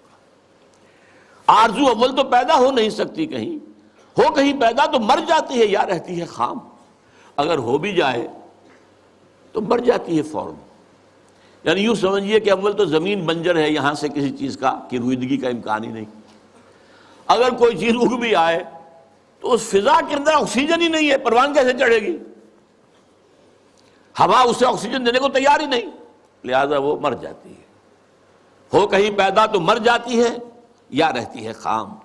یہ ہماری سعی پہم کی کرامت ہے کہ آج صوفی و ملا ملوکیت کے بندے ہیں تمام، یہ بڑی تلخ بات ہے جو اقبال نے کہی ہے، لیکن بہت بڑی تلخ لیکن حقیقت پر مبنی بات ہے۔ صوفی ملا ملوکیت کے بندے ہیں تمام۔ خلافت راشدہ کے بعد جو نظام ہمارا چلا ہے اس میں صوفی و ملا، علماء اور صوفیاء، ان کا نظام کیا تھا؟ ملوکیت کو سپورٹ، ایک نیگیٹو سپورٹ ہے۔ خانقاہوں میں بیٹھو، اللہ اللہ کیے جاؤ، ضربیں لگائے جاؤ، یہ کیے جاؤ، اپنا تزکیہ کیے جاؤ، مانجھے جاؤ، اپنے آپ کو رگڑے جاؤ رگڑے جاؤ رگڑے جاؤ رگڑے جاؤ، اسی میں زندگی بتا لو، چھوڑ کر اوروں کی خاطر یہ جہانے بے ثبات۔ اب باہر کیا ہو رہا ہے کیا نہیں ہو رہا ہے اسے کوئی غرض نہیں، شیطان ننگا ناچ رہا ہے، ناچے، ہمیں سے کیا غرض ہے؟ ہمارے پاس تو آئے ہیں اتنے طالب ہیں، اتنے وہ سالک ہیں، وہ فلاں سالک آج اس مقام پر پہنچ گیا ہے، آج یہ مقامات، یہ سالک مقامات میں کھو گیا اور یہ امت خرافات میں کھو گئی۔ یہ سارا معاملہ جو ہے، اور ملا کا معاملہ کیا ہے؟ دو طرف سے۔ ملا نے سب سے پہلے، ہمارے فقہا نے متغلب کی حکومت کو جائز قرار دیا، یعنی اگر کوئی شخص اپنی قوت کے بل پر آ کر حکومت پر قبضہ کر لے تو جائز ہے، اور حکمران کے خلاف کوئی بغاوت نہیں کر سکتے جب تک کہ وہ تمہیں کفر کا حکم نہ دے۔ کفر کا کائے کو حکم دے گا؟ وہ اپنے عیش بنائے گا، اپنے محل بنائے گا، اپنے رنگ رلیاں کرے گا، اپنے آپ کو کفر کا حکم دینے کی ضرورت کیا ہے؟ یہ تصور ہے جو سنی اسلام کے اندر اس کی رگوں میں چلا گیا اور اس نے سن کر دیا اسلام کو۔ استثناء اگر ہے تو شیعہ اسلام ہے، وہ تسلیم نہیں کرتے، چاہے کھڑے نہ ہو، مقابلہ نہ کریں، تسلیم نہیں کرتے، ذہناً ریکنسائل نہیں کرتے، نفرت کرتے۔ یہی ان کی پوری تاریخ کے اندر ہے۔ لیکن ہمارے ہاں کیا ہے؟ شیخ الاسلام بن کر بیٹھے ہوئے ہیں۔ استاد نے، امام ابو حنیفہ نے تعاون گوارا نہیں کیا اس ملوکیت کے ساتھ۔ عہدے کی پیشکش کی گئی، قاضی القضات ہو جاؤ گے تم، تمہارا فتویٰ جو ہوگا وہی قانون بن جائے گا۔ ان کا نہیں، ہرگز نہیں، جیل کاٹی، مارے کھائیں۔ شاگرد نے، قاضی ابو یوسف، عہدہ قبول کر کے تعاون شروع کر دیا۔ استاد نے کہا تھا مزارعت حرام، جس کی زمینیں خود کاشت کرے۔ شاگرد صاحب نے کچھ تھوڑی سی شرطیں لگا کر مزارعت جائز۔ کیوں؟ ملوکیت کے پاؤں ہوتے ہیں جاگیردار، وہ جیسے کنسلا ایک ہم کہتے ہیں، ایک جانور ہوتا ہے جس کے بہت پاؤں ہوتے ہیں، سینٹی پیڈ اور اس طرح پاؤں، ایسے ہی جاگیرداری کے پاؤں ہوتے ہیں۔ یہ 30 ہزاری منصبدار ہے، یہ 20 ہزاری منصبدار ہے، یہ 10 ہزاری ہے، یہ 5 ہزاری ہے۔ ان پاؤں پر ملوکیت کھڑی ہوتی ہے۔ یورپ میں کیا تھا؟ یہی فیوڈلز، بیرنز، لارڈز، ان کے اوپر بادشاہ۔ لہذا اور آپ نے دے دی بڑی جاگیر، لیکن ایک آدمی کیسے کاشت کرے گا؟ اسے مزارع چاہیے۔ ابو حنیفہ کہہ رہا ہے حرام ہے، کیسے بات بنے گی؟ لیکن نہیں، جواز ہے، یہ شرطیں لگا لو، جواز ہے۔ نمبر 3، اس سے بھی زیادہ تلخ، سود کی بھی ایک گنجائش اسلام میں پیدا کر دی۔ یہ ہماری فقہ، آپ جان لیجئے، فقہ کی بات کر رہا ہوں، کتاب و سنت ہے ہمارا دین اصل۔ ایتونی بشیء من کتاب اللہ و سنت رسولہ حتی اقول، یہ فقہ دین نہیں ہے۔ اور نمبر 2، علماء نے علم کلام کی جو بھی بات کی ہے، جو ان چیزوں کو جو بعض طبیعیاتی مسائل ہیں ان کو بحث کا، نزاع کا جو موضوع بنایا ہے، یہ دونوں چیزیں بھی، وہ اس سے بھی عمل کا جذبہ سرد ہو جاتا ہے۔ تو یہ پیسیفیکیشن جو ہے، پیسیفائی کر دینا عوام کو، طلب تقدیر ہو جانا، کوئی متغلب ہے تو کوئی بھی ہے بھائی طاقت والا ہے، آ گیا ہے، اب تو ماننا ہے، اب تو وہی امیر المومنین ہے، اب تو اسی کا حکم ماننا ہے، الا یہ کہ وہ کفر کا حکم دے، بس۔ اور یہ کہ جاگیرداری جو ہے وہ جائز ہے۔ حالانکہ آپ کے علم میں رہنا چاہیے، پہلا مجدد اور مجدد کامل عمر بن عبدالعزیز انہوں نے صرف 2 کام ہی تو کیے تھے نا. کیا تجدید کی تھی؟ ابھی نہ فرقہ بدت پرستی تھی، نہ فرقہ بندی تھی، نہ علم کلام تھا، نہ شاعرہ تھے، نہ اور لوگ تھے، کوئی بحثیں تھی ہی نہیں. 2 ہی چیزیں تھیں، ایک موروثی بادشاہت اور دوسرے جاگیریں. 2 ہی تو کام کیے انہوں نے. انہوں نے کہا مجھے چونکہ نامینیٹ کیا ہے ایک شخص نے خلیفہ، میں نہیں تیار ہوں اس کو قبول کرنے کے لیے، الا یہ کہ لوگ چاہیں. لوگوں نے کہا ہم چاہتے ہیں. ٹھیک ہے، پہلی کی بات ختم ہو گئی. دوسری، انہوں نے منگائی کینچی اور ساری دستاویزات منگوا لی جو جاگیریں دی گئی تھیں ان سے پہلے، اور وہ سب کینچی سے شریڈر اس وقت تک ایجاد نہیں ہوا تھا، بڑا ورنہ آسان کام ہو جاتا. وہ کینچی سے سارے قطر قطر کے پھینک دی، کوئی جاگیر نہیں. لیکن اس کے بعد کیا ہوا؟ جاگیرداری بھی آئی، غیر حاضر زمینداری آئی، یہ سارے شیطانی جو ہے چکر سارے کے سارے آ گئے. تو فرمایا یہ ہماری سعی پہم کی کرامت ہے کہ آج صوفی و ملا ملوکیت کے بندے ہیں تمام. تب مشرق کے لیے موضوع یہی افیون تھی، ورنہ قوالی سے کچھ کم تر نہیں علم کلام. قوالی بھی کیا کرتی ہے؟ آپ کے قواعد عملی کو ختم کر کے سر دھنتے رہی ہے. علم کلام بھی یہی کرتا ہے. مسائل، اللہ کی صفات اس کی ذات پر اضافی ہیں یا اس کی ذات کا جز ہیں؟ صفات حادث ہیں یا قدیم ہیں؟ اس کائنات کا کیا ہے ربط حادث بالقدیم؟ یہ کائنات حادث ہے، اللہ کی ذات قدیم ہے، رابطہ کیا ہے ان کا؟ کیا کنیکشن ہے؟ یہ مسائل جو لا ینحل ہیں، یہ اس ماورا اس طبقے سے تعلق ہے ان تمام کا کہ جن کو حل ممکن نہیں. قرآن نے حدیث نے ان کو چھیڑا ہی نہیں. ہیں اپنی جگہ مسائل ہیں، فلسفے میں بحثیں ہوتی ہیں، گفتگویں ہوتی ہیں، لیکن یہ کہ ان کو موضوع بنا لینا، انہی پر بحثیں ہونا. میں صرف تاریخی طور پر آپ کو بتا رہا ہوں، جب ترک قسطنطنیہ کا محاصرہ کیے ہوئے پڑے ہوئے تھے تو آیا صوفیہ جو ان کا سب سے بڑا چرچ تھا، اب بڑی مسجد ہے وہ، وہاں پر مناظرہ ہو رہا تھا. کن مسائل پر؟ علماء عیسائیوں کے. ایک سوئی کی نوک پر کتنے فرشتے آ سکتے ہیں؟ حضرت عیسیٰ کی ولادت کے بعد بھی حضرت مریم کنواری رہ گئی یا نہیں؟ اور جو لاسٹ سپر میں روٹی کھائی تھی حضرت عیسیٰ نے، وہ خمیری تھی یا فطیری تھی؟ ان مسائل پر بحثیں ہو رہی ہیں آیا صوفیہ میں، اور وہاں لشکر مسلمانوں کا پڑا ہوا گھیرے ہوئے. یہی حال ہمارا ہے ہندوستان میں. انگریز آ چکا ہے، بنگال سے آگے بڑھ رہا ہے. ہماری حکومتیں جو چھوٹے چھوٹے یہ ہیں سلطان بیٹھے ہوئے ہیں، نواب ختم ہو رہے ہیں، اور ہمارے علماء میں سے 2 ٹاپ کے علماء، 2 جن کا میں اس وقت نام نہیں لینا چاہتا کہیں خامخواہ ایک سوء ظن اشخاص سے نہ ہو جائے، کن مسائل پر گفتگو کر رہے ہیں؟ اللہ جھوٹ بول سکتا ہے یا نہیں؟ آپ کے نہیں بول سکتا تو اس کا مطلب اللہ کل شیء قدیر نہیں ہے. اور بول سکتا ہے تو پھر اس کی وہ شان نہیں رہی باقی تنزیہی. اللہ کوئی دوسرا محمد بنانے پر قادر ہے یا نہیں؟ اگر ہے تو اس کا مطلب بے نظیر تو نہ ہوئے محمد صلی اللہ علیہ وسلم. یہ مسائل بحثیں ہوتی تھی، بڑے علماء، منطقی علماء اس پر بحث کرتے. تو یہ ہے تب مشرق کے لیے موضوع یہی افیون تھی، ورنہ قوالی سے کچھ کمتر نہیں علم الکلام.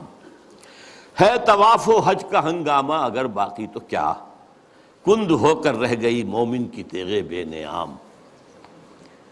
یہ طواف و حج کا ہنگامہ ہے، 30-40 لاکھ آدمی آ جاتے ہیں، جمع ہو جاتے ہیں. وہ اس اقبال کے زمانے میں تو شاید ابھی 2-3 لاکھ ہی ہوتے ہیں، اللہ عالم. بہرحال لیکن یہ کہ مومن کی تیغ تو بے نیام جو ہے رہ گئی ہے، ختم ہو گئی ہے. لہذا کوئی ڈرنے کی ضرورت ہی نہیں. کیوں گھبرا رہے ہیں آپ؟ کس کی نومیدی پہ حجت ہے یہ فرمان جدید؟ ہے جہاد اس دور میں مرد مسلمان پر حرام. یہ جو آپ نے مجلس بلائی ہے اور آپ نے اتنا عمدہ انوگرل ایڈریس بھی ادا کیا ہے ہمیں، یہ کس کی طرف سے کوئی نا امیدی کسی بات آپ پر آ گئی ہے؟ نومیدی یا سنگیزی کوئی ہے آپ کے اندر پیدا ہو رہی ہے؟ وہ کون سا سبب ہے؟ کس کی نومیدی پہ حجت ہے یہ فرمان جدید ہے جہاد اس دور میں مرد مسلمان پر حرام۔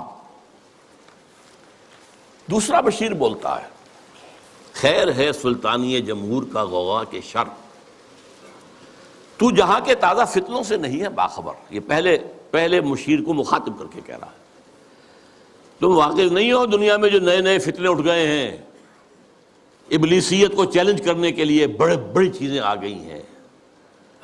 اب یہ سلطانی جمہور کا زمانہ آ رہا ہے،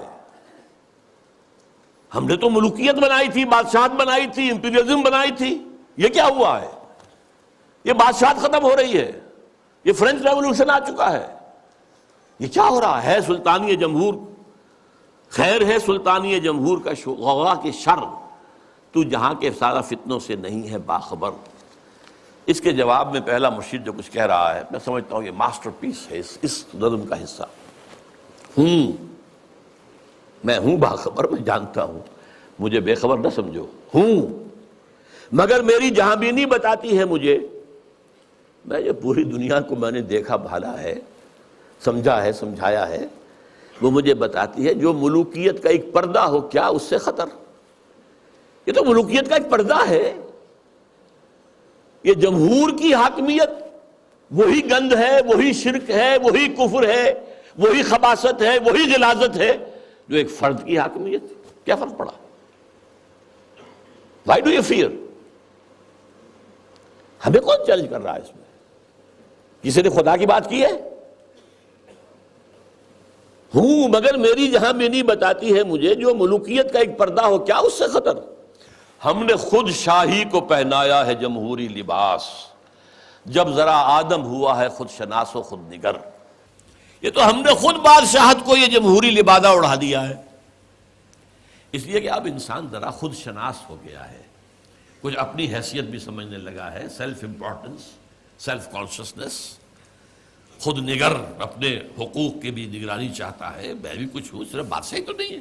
اچھا بھائی لڑو، ایک لبادہ اڑا دو، سب کے سروں کے اوپر وہ گندگی تھوڑی تھوڑی بانٹ کے رکھ دو۔ اور یہ ذہن میں رکھ لیجئے، علامہ اقبال کا یہ ویژن بہت گہرا ہے اور بہت عمدہ ہے۔ ہر کجا بینی جہان رنگ و بو، کہ از خاکش بروید آرزو، یا ز نور مصطفیٰ اورا بہاست، یا ہنوز اندر تلاش مصطفیٰ است۔ دنیا میں جہاں کہیں بھی تمہیں کوئی نور نظر آئے گا، کوئی خیر، کوئی بھلائی کی بات جس سے کوئی آرزو جو ہے، وہ جو کہا تھا کہ آرزو اول تو پیدا ہو نہیں سکتی کہیں، وہ آرزو امنگ پیدا ہو انسان کے اندر، یا تو نور مصطفیٰ کا ظہور ہو رہا ہے، یہ وہی روشنی ہے جو مصطفیٰ نے دی تھی صلی اللہ علیہ وسلم، یا ابھی انسان اسی نور مصطفیٰ کی تلاش میں جا رہا ہے۔ یہ جو ڈائلیکٹیکل پروسیس چل رہا ہے دنیا میں، یہ کشاں کشاں جا رہا ہے اسی نظام کی طرف جو محمد نے دیا تھا صلی اللہ علیہ وسلم۔ یہ بات تو بعد میں بھی آئے گی ذرا، اس وقت یہ ہے کہ یہ خود شناسی اور خود نگری یہ محمد کی ادا کرتا ہے صلی اللہ علیہ وسلم۔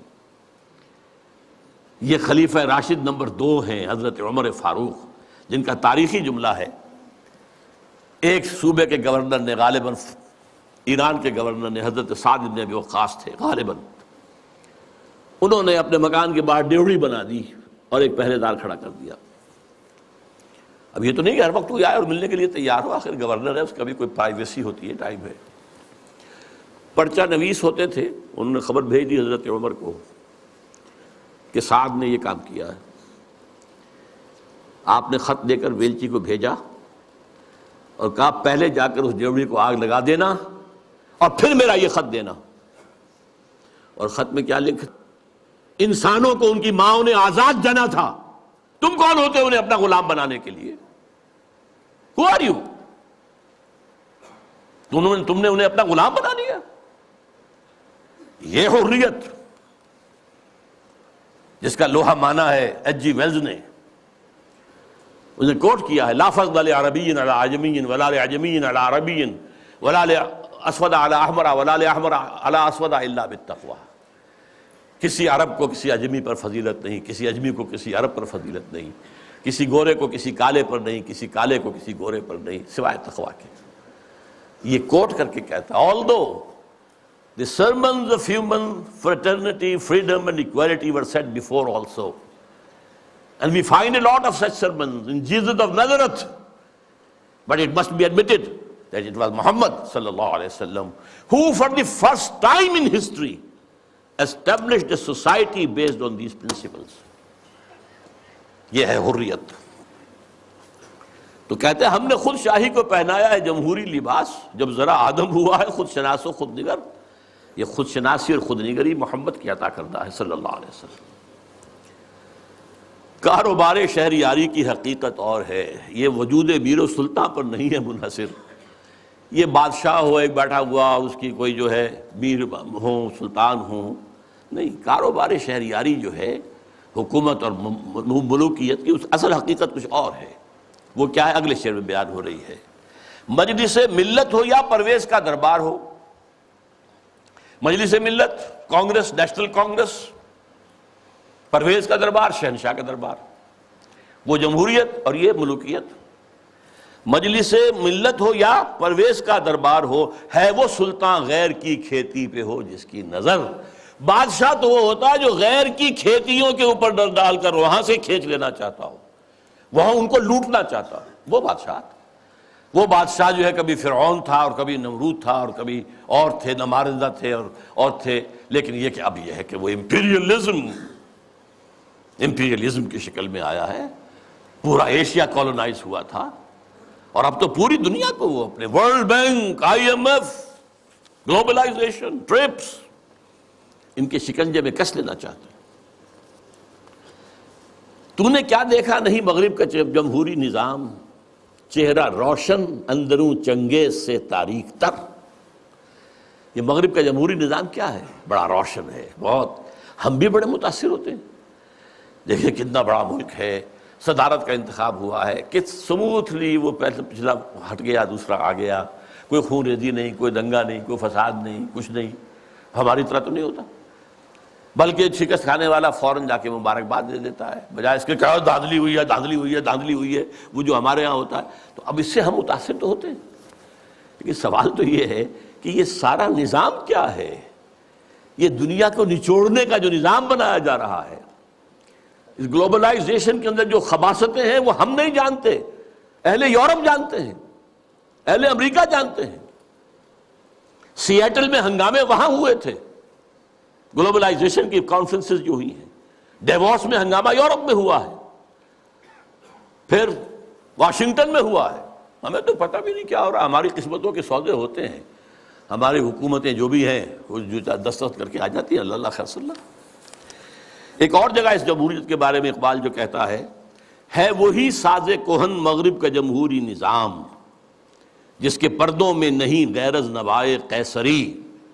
دیو استبداد جمہوری قبا میں پائے کوب. پائے کوب پاؤں مارنا، جیسے کہ کوئی ڈانسر جو ہے وہ اپنے پاؤں زمین کے اوپر مارتی ہے یا مارتا ہے. دیو استبداد جمہوری قبا میں پائے کوب. تو سمجھتا ہے یہ آزادی کی ہے نیلم پری؟ کیا بتاؤں کیا ہے. اچھا لیکن اب تیسرا مشیر بولتا ہے، روح سلطانی رہے باقی تو پھر کیا اضطراب. اگر یہ ملوکیت رہے باقی کسی نہ کسی شکل میں، روح سلطانی باقی رہے تو پھر ہمیں کوئی حرج نہیں. امپیریلزم موجود رہے تو ہمیں کوئی اعتراض نہیں. ہیومن ساورنٹی موجود رہے تو ہمیں کوئی اعتراض نہیں. روح سلطانی رہے باقی تو پھر کیا اضطراب ہے. مگر کیا اس یہودی کی شرارت کا جواب وہ کلیم بے تجلی، وہ مسیح بے صلیب، نیست پیغمبر و لیکن در بغل دارت کتاب. اب یہ کس کی طرف اشارہ ہو رہا ہے؟ کارل مارکس کی طرف.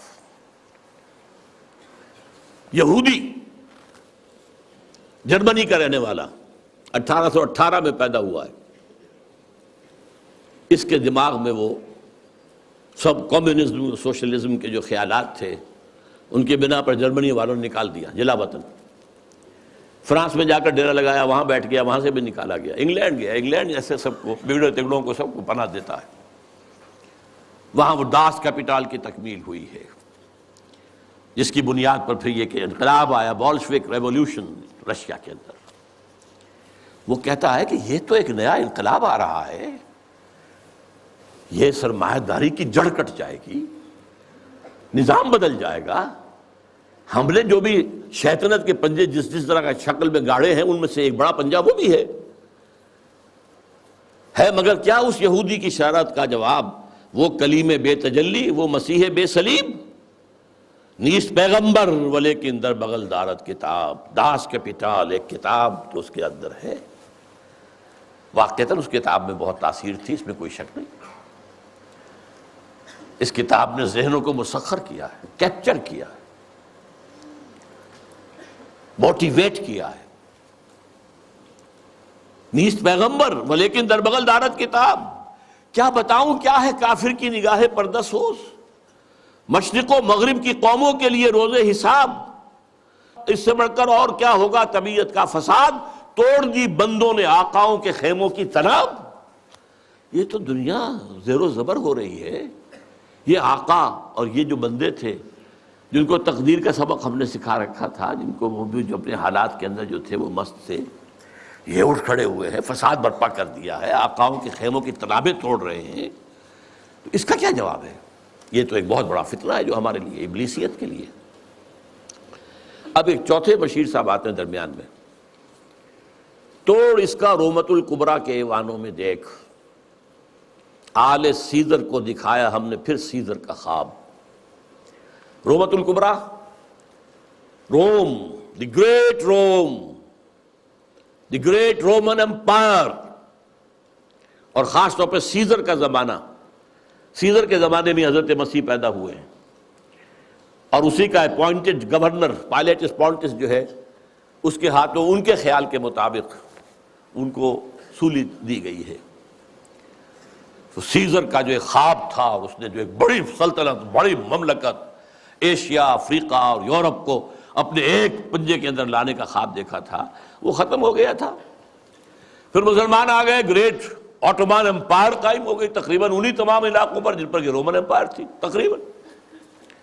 لیکن اب پھر ہم نے آل سیزر، سیزر ہی کے خاندان سے، نسل سے ایک شخص کو پھر وہی خواب دکھا دیا ہے، اور وہ شخص کون ہے؟ مسولینی۔ یہ 1883 میں پیدا ہوا تھا، اور ایک غریب لوہار کا بیٹا تھا، لیکن اس کے اندر ایک زوم تھا کہ رومی بڑی طاقت ہے، بڑی قوت ہے، اونچی نسل ہے، اعلیٰ نسل ہے، ان کا حق ہے حکومت کرنا۔ یہی چیز بعد میں ہٹلر کے ذریعے سے جرمنی میں آئی ہے، لیکن ابھی جب تک یہ نظم لکھی گئی ہے 1936 میں، اس وقت تک ابھی وہ منظر عام پر نہیں آیا تھا۔ لیکن سبق ایک تھا، فاشزم، چاہے وہ مسولینی کا ہو اور چاہے وہ نازیزم ہے جرمنی کا، ایک قوم، ایک نسل، لہذا ایک بڑی عظیم مملکت بنانے کا اس نے خواب دیکھا۔ شمالی افریقہ کے کئی ممالک فتح کر لیے، اس پہ بڑے بڑے اعتراض کیے یورپ والوں نے بھی، وہ تو میں بعد میں آپ کو بتاؤں گا۔ لیکن یہ ہے کہ یہ چوتھے مشیر نے کہا کہ ہم نے توڑ پیدا کر دیا ہے، کمیونزم کا راستہ روکنے کے لیے یہ فاشزم آ گیا ہے، تم گھبراؤ نہیں۔ توڑ اس کا رومت الکبریٰ کے ایوانوں میں دیکھ، آل سیزر کو دکھایا ہم نے پھر سیزر کا خواب، کون بحر روم کی موجوں سے ہے لپٹا ہوا، گاہ بالت چوں سنوبر گاہ نالت چوں رباب۔ یہ کون ہے جو بحر روم کی موجوں سے لپٹا ہوا؟ بہت بڑا اس نے بحری بیڑا بنایا تھا، شمالی افریقہ کو فتح کرنے کے لیے بحری بیڑے کی ضرورت تھی۔ اٹلی، آخر اسی نے تو فتح کیا تھا لیبیا کو، پھر وہ حبشہ کی طرف آیا، ایریٹریا کی طرف آیا، بڑھ رہا تھا۔ اس پر جب اعتراض ہو رہا تھا، اگرچہ اس کو تو قتل کر دیا اسی کے جو لوگ تھے اس کی پارٹی کے 1945 میں، لیکن بہرحال وہ ایک فلسفہ دے گیا تھا۔ اقبال کی ایک اور نظم ہے، وہ میں تیزی سے آپ کو پڑھ کر سنا دیتا ہوں۔ جب ویسٹ میں بہت تنقید ہوئی مسولینی پر، تو جواب میں وہ کہتے ہیں، علامہ اقبال کہتے ہیں مسولینی کی زبان سے، یا مسولینی کہتا ہے علامہ اقبال کی زبان سے، کیا زمانے سے نرالا ہے مسولینی کا جرم، بے محل بگڑا ہے معصومان یورپ کا مزاج۔ یہ معصوم بیٹھے ہوئے انگریز اور یہ فرانسیسی، یہ بڑے معصوم قوم ہے، یہ کہتے ہیں کہ یہ کیا کر رہا ہے مسولینی، یہ کیا جو ہے خوریزی کر رہا ہے۔ کیا زمانے سے نرالا ہے مسولینی کا جرم، بے محل بگڑا ہے معصومان یورپ کا مزاج، ہے میں پھٹکتا ہوں تو چھلنی کو برا لگتا ہے. کیوں؟ چھاج پھٹکتا ہے، چھلنی جو ہے اس کے اندر سے وہ چیر کو نکلتی ہے. میں پھٹکتا ہوں تو چھلنی کو برا لگتا ہے. کیوں؟ ہیں سبھی تہذیب کے اوزار، تو چھلنی میں چھاج. میرے سودائے ملوکیت کو ٹھکراتے ہو تم نے کیا توڑے نہیں کمزور قوموں کے زجاج. تم نے لوٹے بے نوا سیرا نشینوں کے خیام، تم نے لوٹی کشت دہقاں، تم نے لوٹے تخت و تاج. پردہ تہذیب میں غارت گری آدم کشی، کل روا رکھی تھی تم نے، میں روا رکھتا ہوں آج. یہ ہے مسلمانی کا جو موقف تھا جو علامہ اقبال نے بیان کیا. بہرحال اب پھر تیسرا مشیر بولتا ہے، میں تو اس کی عاقبت بینی کا کچھ قائل نہیں جس نے افرنگی سیاست کو کیا یوں بے حجاب. کہ میں تو کچھ زیادہ قائل نہیں ہوں اس مسلمانی کی کوئی عاقبت اندیشی، یہ ہمارے کام کا آدمی نہیں ہے. افرنگی سیاست کو اس طرح بے حجاب کر دیا کہ تم بھی لٹیرے ہو، تم نے بھی خونریزیاں کی ہیں، تم نے بھی ملک لوٹے ہیں، تم نے بھی لوگوں کے خون چوسے. میں کر رہا ہوں تو کون سا نیا جرم ہے؟ کیا زمانے سے نرالا ہے مسولینی کا جرم؟ وہ کہتا کہ یہ تو اصل میں یہ اشتراکیت کے خلاف، تو یہی جو ویسٹرن کیپٹلزم ہے یہی تو اصل دفاع بن سکتا تھا، اور اسی کو مسولینی کمزور کر رہا ہے. میں تو اس کی عاقبت بینی کا کچھ قائل نہیں جس نے افرنگی سیاست کو کیا یوں بے حجاب. پانچواں مشیر اب کہتا ہے، اے تیرے سوز نفس سے کار عالم استوار.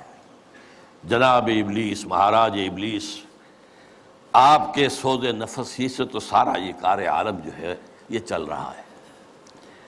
تو نے جب چاہا کیا ہر پردگی کو آشکار. تو نے جب چاہا چھپے ہوئے رازوں کو آشکار کر دیا، کھول دیا، بیان کر دیا. آب و گل تیری حرارت سے جہان سوز و ساز. یہ جو آب و گل کا عالم ہے، یہ زمین اور پانی، اسی سے سب کچھ بنا ہے نا. وَمِنَ الْمَاءِ خَلَقْنَا مِنَ الْمَاءِ كُلَّ شَيْءٍ حَيٍّ. یہ ساری چیزیں یہیں سے پیدا ہوئی ہیں، پانی اور مٹی. من تین قرآن کہتا ہے. آب و گل تیری حرارت سے جہان سوز و ساز. ابلہ جنت تیری تعلیم سے دانائے کار. ابلہ جنت یہ اصل میں حضور کی جو ایک حدیث ہے بیان کی جاتی ہے، میں اس کے سند کا کیا مقام نہیں جانتا. اہل الجنت بلہن، کہ جنت میں لوگ جو ہوں گے وہ ہوں گے بہت ہی سادہ لوگ ہوں گے، بہت شریف ہوں گے، بہت سادہ لوگ. اس سے یہ ابلہ کا لفظ بنا ہے. ابلہ جنت تیری تعلیم سے دانائے کار. یہ انسان جو ہے یہ تیری ہی تعلیم سے بڑے بڑے فلسفی بن کر ابھر آئے ہیں. تجھ سے بڑھ کر فطرت آدم کا وہ محرم نہیں، سادہ دل بندوں میں جو مشہور ہے پروردگار. خود وہ پیدا کرنے والا بھی آدمی کی فطرت سے اتنا واقف نہیں جتنا آپ ہیں. کام تھا جن کا فقط تقدیس و تسبیح و طواف، تیری غیرت سے ابد تک سرنگون و شمسار. یہ جو فرشتے جو تھے، یہ جو سارا ان کا کام ہی جو تھا ہمیشہ کے لیے تقدیس و تسبیح و طواف جو ہے، اب یہ تیری غیرت کی وجہ سے ابد تک سرنگون و شمس. ایک نظم ہے بال جبریل کے اندر اقبال کی کہ حضرت جبریل کہتے ہیں، ہمدم دیرینا کیسا ہے جہان رنگ و بو. اور ابلیس کہتا ہے، سوز و ساز و درد و داغ و جستجو و آرزو. پھر حضرت جبریل کہتے ہیں، ہر گھڑی افلاک میں رہتی ہے تیری گفتگو. کیا نہیں ممکن کہ تیرا چاہ کے دامن ہو رفو. تو نے جو اللہ کے حکم سے سرتابی کی تھی، اپنے اس دامن کو اگر دوبارہ سی لے، رفو کر لے، تو پھر تیرا مقام جو ہے وہ ہو سکتا ہے بلند. اس میں وہ کہتا ہے، اے جبریل تو واقف نہیں اس راز سے، کر گیا سرگشت مجھ کو سرمست مجھ کو ٹوٹ کر میرا صبح. یہ جو میں نے عالم بنایا ہے، اس میں جو کچھ کھیل میں دیکھ رہا ہوں، جو تماشے کر رہا ہوں، جو میرے یہاں پر اداکار جو ہیں کام کر رہے ہیں، میں جن کی پتلیوں کی طرح سے جنہیں نچا رہا ہوں، یہ میرے لیے بہت دلچسپ ہے. یہ جو عالم ہے تمہارا، تو فقط اللہ اللہ اللہ، اس عالم میں اب میرا گزر نہیں. اب یہاں میرا گزر ممکن نہیں. کس قدر خاموش ہے یہ عالم بے کاخ کو. یہاں تو کوئی حرکت ہے ہی نہیں، کوئی لڑائی ہو، کوئی جنگ ہو، مار پیٹ ہو، کوئی خونریزی ہو، وہ کچھ بھی نہیں. بہرحال گرچہ ہیں تیرے مرید افرنگ کے ساحر تمام، اب مجھے ان کی فراست پر نہیں ہے اعتبار. یہ جو ہے پانچواں مشیر، ذرا ایک نوٹ آف کہیے کہ ڈسینٹ، کہ یہ جو آپ کے جتنے بھی ہیں اس وقت دنیا میں جتنے بھی چیلے چانٹے کام کر رہے ہیں، گرچہ ہیں تیرے مرید افرنگ کے ساحر تمام، اب مجھے ان کی فراست پر نہیں ہے اعتبار۔ وہ یہودی فتنہ گر، وہی کارل مارکس، وہ یہودی فتنہ گر، وہ روح مصدق کا بروز، روح مصدق کا بروز۔ بروز کہتے ہیں کسی گزری ہوئی شے یا گزرے ہوئے انسان کی روح کا جزوی طور پر یا کلیہ طور پر کسی اور میں بعد میں ظاہر ہو جانا۔ تو یہ جو کہا ہے کہ مصدق، یہ کون تھے؟ یہ 5ویں صدی عیسوی میں ایران میں پیدا ہوئے، اور جہاں تک تحقیق ہے زرتشت کے یہ پیروکار تھے، اور میرا گمان بھی یہی ہے، بعض لوگوں کا خیال ہے کہ زرتشت جو ہے وہ نبی تھے، واللہ عالم۔ اور سائرس جس نے کہ عظیم تر ایران کی بنیاد ڈالی تھی، جسے قرآن میں ذوالقرنین کہا گیا ہے، وہ اصل میں انہی کا تربیت دادا تھا۔ وہ جلا وطنی کی زندگی میں جب رہا ہے تو انہی کے زیر اثر رہا ہے، واللہ عالم۔ اس نے جو ہے زرتشتی فلسفے کو ذرا آگے بڑھایا۔ زرتشتی فلسفہ جو دنیا میں اب ہے، ہمیں نہیں معلوم انہوں نے کیا کہا تھا، جیسے کہ ایک کرسچینٹی اب ہے، حضرت مسیح نے اصلاً کیا کہا تھا، وہ تو اگر قرآن نہ ہوتا تو ہمیں کیسے معلوم ہوتا۔ بدھ مت اب جو کچھ ہے کیا پتہ واقعتاً وہ گوتم بدھ کی طرف اس کی نسبت درست ہے کہ نہیں ہے۔ اس طرح زرتشت کی طرف جو نسبت ہے، 2 خدا ہیں، ایک نیکی کا خدا ہے یزداں، خدا خیر، اور ایک بدی کا خدا ہے اہرمن، خدا شر۔ البتہ اس کے اوپر بھی ایک خدا کو مانتا ہے، خدائے گاں، یعنی ان دونوں خداؤں پر بھی ایک خدا ہے۔ تو یہ وہی ہے معاملہ کہ ہر جو مشرکانہ نظام ہوتا ہے اس میں ایک بڑے خدا کو مان کر اس کے نیچے چھوٹے چھوٹے خدا کو مانا جاتا ہے، لیکن بڑے خدا کو مانتے ہیں۔ اللہ عرب میں ایک ہی تھا، آلہہ بے شمار تھے، اللہ ایک۔ یورپ میں چاہے وہ گریک سویلائزیشن تھی یا رومن، کیپٹل جی سے لکھے جانے والا گاڈ وہ ایک ہی تھا، اومنی پوٹنٹ، اومنیشینٹ، اومنی پریزنٹ، علی کل شیء قدیر، بکل شیء علیم، اور جہاں ہر جگہ موجود۔ لیکن نیچے گاڈز اینڈ گاڈیسز جو ہیں وہ چھوٹے جی سے لکھی جائے گی، گاڈز اینڈ گاڈیسز، یہ بے شمار۔ ہندوستان میں اسی طریقے سے یہاں پر بھی دیوی دیوتا بہت، لیکن مہادیو ایک ہی ہے۔ بہرحال وہ اس نے مصدق نے اس فلسفے کو آگے بڑھایا کہ دنیا میں جتنا شر ہے، حسد ہے، کینہ ہے، بغض ہے، غضب ہے، نفرت ہے، لڑائیاں ہیں، دنگے ہیں، فساد ہیں، خون ریزیاں ہیں، یہ سب عدم مساوات کی وجہ سے ہے۔ مساوات اگر قائم کر دی جائے تو یہ ختم ہو جائے گا۔ لہذا زر، زن، زمین، 3 چیزیں زے سے شروع ہوتی ہیں، یہ تینوں، زر، زن، زمین، ان کو سب انسانوں میں برابر تقسیم ہو جانا چاہیے۔ یہ فلسفہ ہے جو سب سے پہلے دنیا میں اس طرف آیا ہے، جدھر پھر ایک چھلانگ جو ہے وہ پھر کارل مارکس نے لگائی ہے، لیکن ابتدا کا فلسفہ یہ تھا، مصدق۔ 548 عیسوی میں نوشیروان عادل نے اسے قتل کر دیا، اور اس کے بعد مصدقی فرقہ جو اس کا تھا، جتنے بھی پیروکار تھے، ان سب کو بھی تہہ تیغ کر دیا گیا، تو بات ختم ہو گئی۔ تو یہاں پر جو ہے وہ مشیر جو کہہ رہا ہے 5واں، علامہ اقبال کہہ رہے ہیں اس کی زبان سے کہ وہ یہودی فتنہ گر، وہ روح مصدق کا بروز، ہر قبا ہونے کو ہے اس کے جنوں سے تار تار، زاغ دشتی ہو رہا ہے ہم سر شاہین و چرغ۔ یہ جنگلی کوے جو ہیں یہ شاہین اور شکروں کے برابر ہو رہے ہیں، کاشتکار زمیندار کے برابر ہو جائے گا، مزدور کارخانے دار کے برابر ہو جائے گا۔ کیا ہونے چلا ہے، کیا ہو رہا ہے، کیا قیامت آ رہی ہے؟ ہماری ابلیسیت کو تو بہت بڑا خطرہ جو ہے ہو چکا ہے لاحق۔ اور یہ اچھی طرح جان لیجئے، یہ صورت اتنی خوفناک تھی کہ پچھلی صدی کے وسط میں، مڈ 50s میں، ویسٹرن بلاک کانپ رہا تھا کمیونزم کی پیش رفت سے، جس آگ، جنگل کی آگ کی طرح بڑھ رہا تھا کمیونزم۔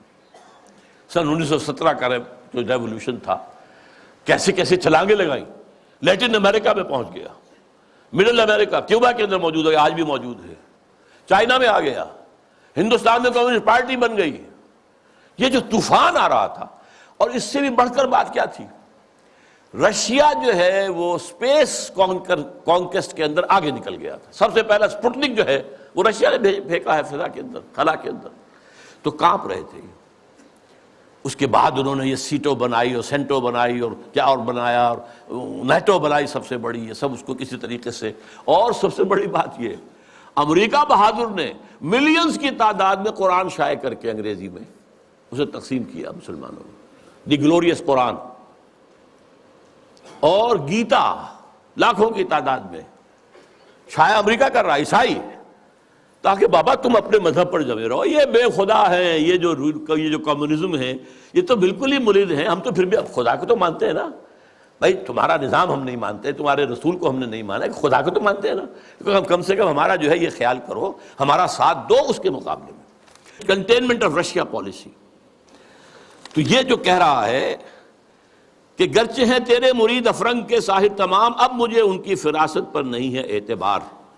وہ یہودی فتنگر، وہ روح مصدق کا بروز، ہر قبا ہونے کو ہے اس کے جنوں سے تار تار. زاغ دشتی ہو رہا ہے ہم سر شاہین و چرغ، کتنی سرعت سے بدلتا ہے مزاج روزگار. چھا گئی آشفتہ ہو کر وسعت افلاک پر، جس کو نادانی سے ہم سمجھے تھے کہ مشت غبار. ہم سمجھے تھے تو ایک ہے، ایک ملک میں ریولوشن آ گیا ہے نا، رشیا کے اندر آ گیا ہے، بولشوک ریولوشن آ گیا ہے، مشت غبار ہے بس. دیکھیے تو آندھی بن گئی ہے. چھا گئی آشفتہ ہو کر وسعت افلاک پر، پوری دنیا میں گلوب کے اندر جا رہی ہے. ہمارا نظام، ہمارا جو یہ سرمایہ دارانہ نظام ہے تو ختم ہو جائے گا، تباہ و برباد ہو جائے گی. فتنہ فردا کی ہیبت کا یہ عالم ہے کیا. اب دیکھیے ہیبت کا لفظ، یہ جو میں نے آپ کو بتایا ہے، اقبال کے سامنے وہ نقشہ نہیں تھا، لیکن میں نے جو آپ کو بتایا ہے کہ جس طریقے سے کہ ویسٹرن بلاک کانپ رہا تھا کہ رشیا اور اس کا جو یہ نظام ہے اس تیزی کے ساتھ بڑھ رہا ہے، تو ہمارے قدم تو نہیں جم سکتے اس کے مقابلے میں. فتنہ فردا کی ہیبت کا یہ عالم ہے کہ آج کانپتے ہیں کوہسارو مرغزارو جوئے بار. میرے آقا وہ جہاں زیر و زبر ہونے کو ہے، جس جہاں کا ہے فقط تیری سیادت پر مدار. حضرت ابلیس ذرا غور کیجئے. اب وہ جہان جو ہم نے بنایا تھا، باطل جہان، ظالم جہان، باطل اور ظالم نظام، اس وقت سب کے سب جو ہے اس کے تارو پود بکھر جائیں گے. اب یہ آخری خطاب ہے، یہ ابلیس کا ہے. پھر وہ اپنے اسی لاف زنی کے انداز میں آغاز فرماتے ہیں، ہے میرے دست تصرف میں جہان رنگ و بو. یہ جہان رنگ و بو جو ہے، یہ عالم ارضی، یہ میرے دست تصرف میں ہے، میرے قدرت میں ہے. میری فوجیں ہیں، میرے کارندے ہیں، میرے چیلے ہیں، میرے شاگرد ہیں، میرے ایجنٹ ہیں. یہ سب کے سب ہیں جو اس وقت کنٹرول کر رہے ہیں کائنات کو. کیا زمین، کیا مہرما، کیا آسمان تو نہ صرف زمین بلکہ آسمان بھی میرے قبضے میں ہے. میں نے جب گرما دیا اقوام یورپ کا لہو، دیکھ لیں گے اپنی آنکھوں سے تماشا شرق و غرب و شرق. میں نے جب گرما دیا اقوام یورپ کا لہو. اب یہ اقوام یورپ کا لہو گرم ہوا ہے ورلڈ وار نمبر 2.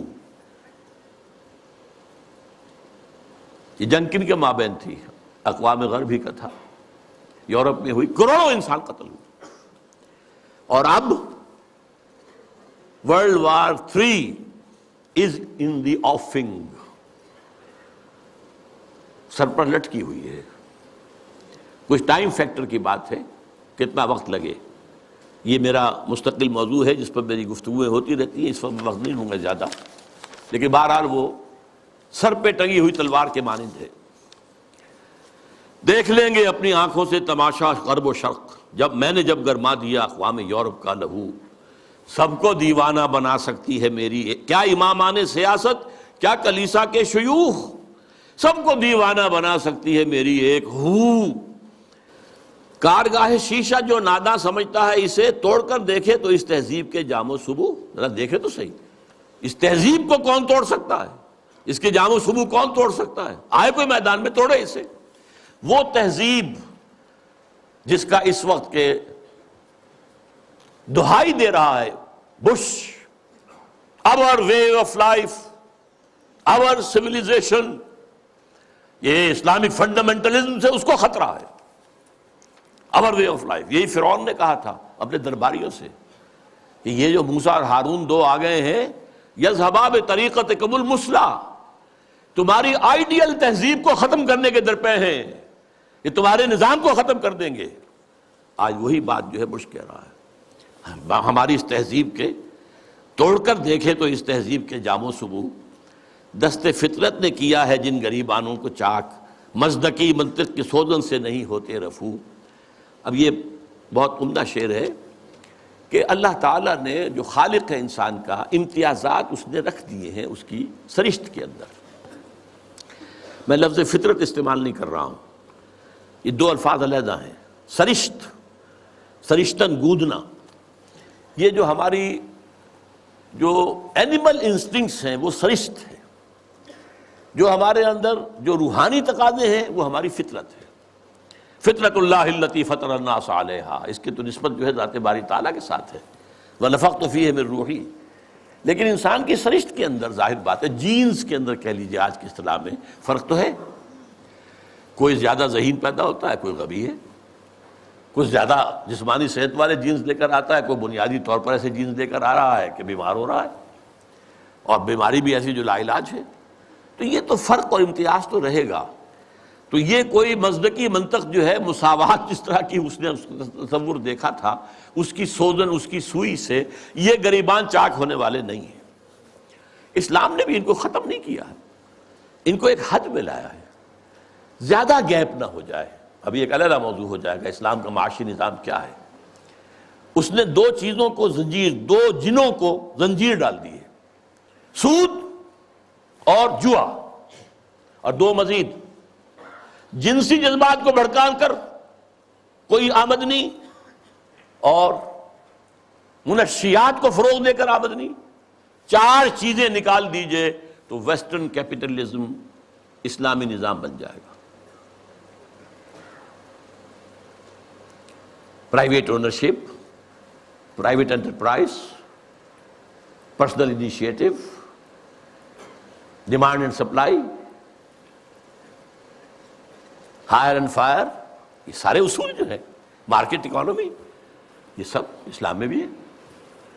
بس یہ ہے کہ یہ سود کے ذریعے سے یہ جو سرمایہ کاری ہے یہ سرمایہ داری بن جاتی ہے.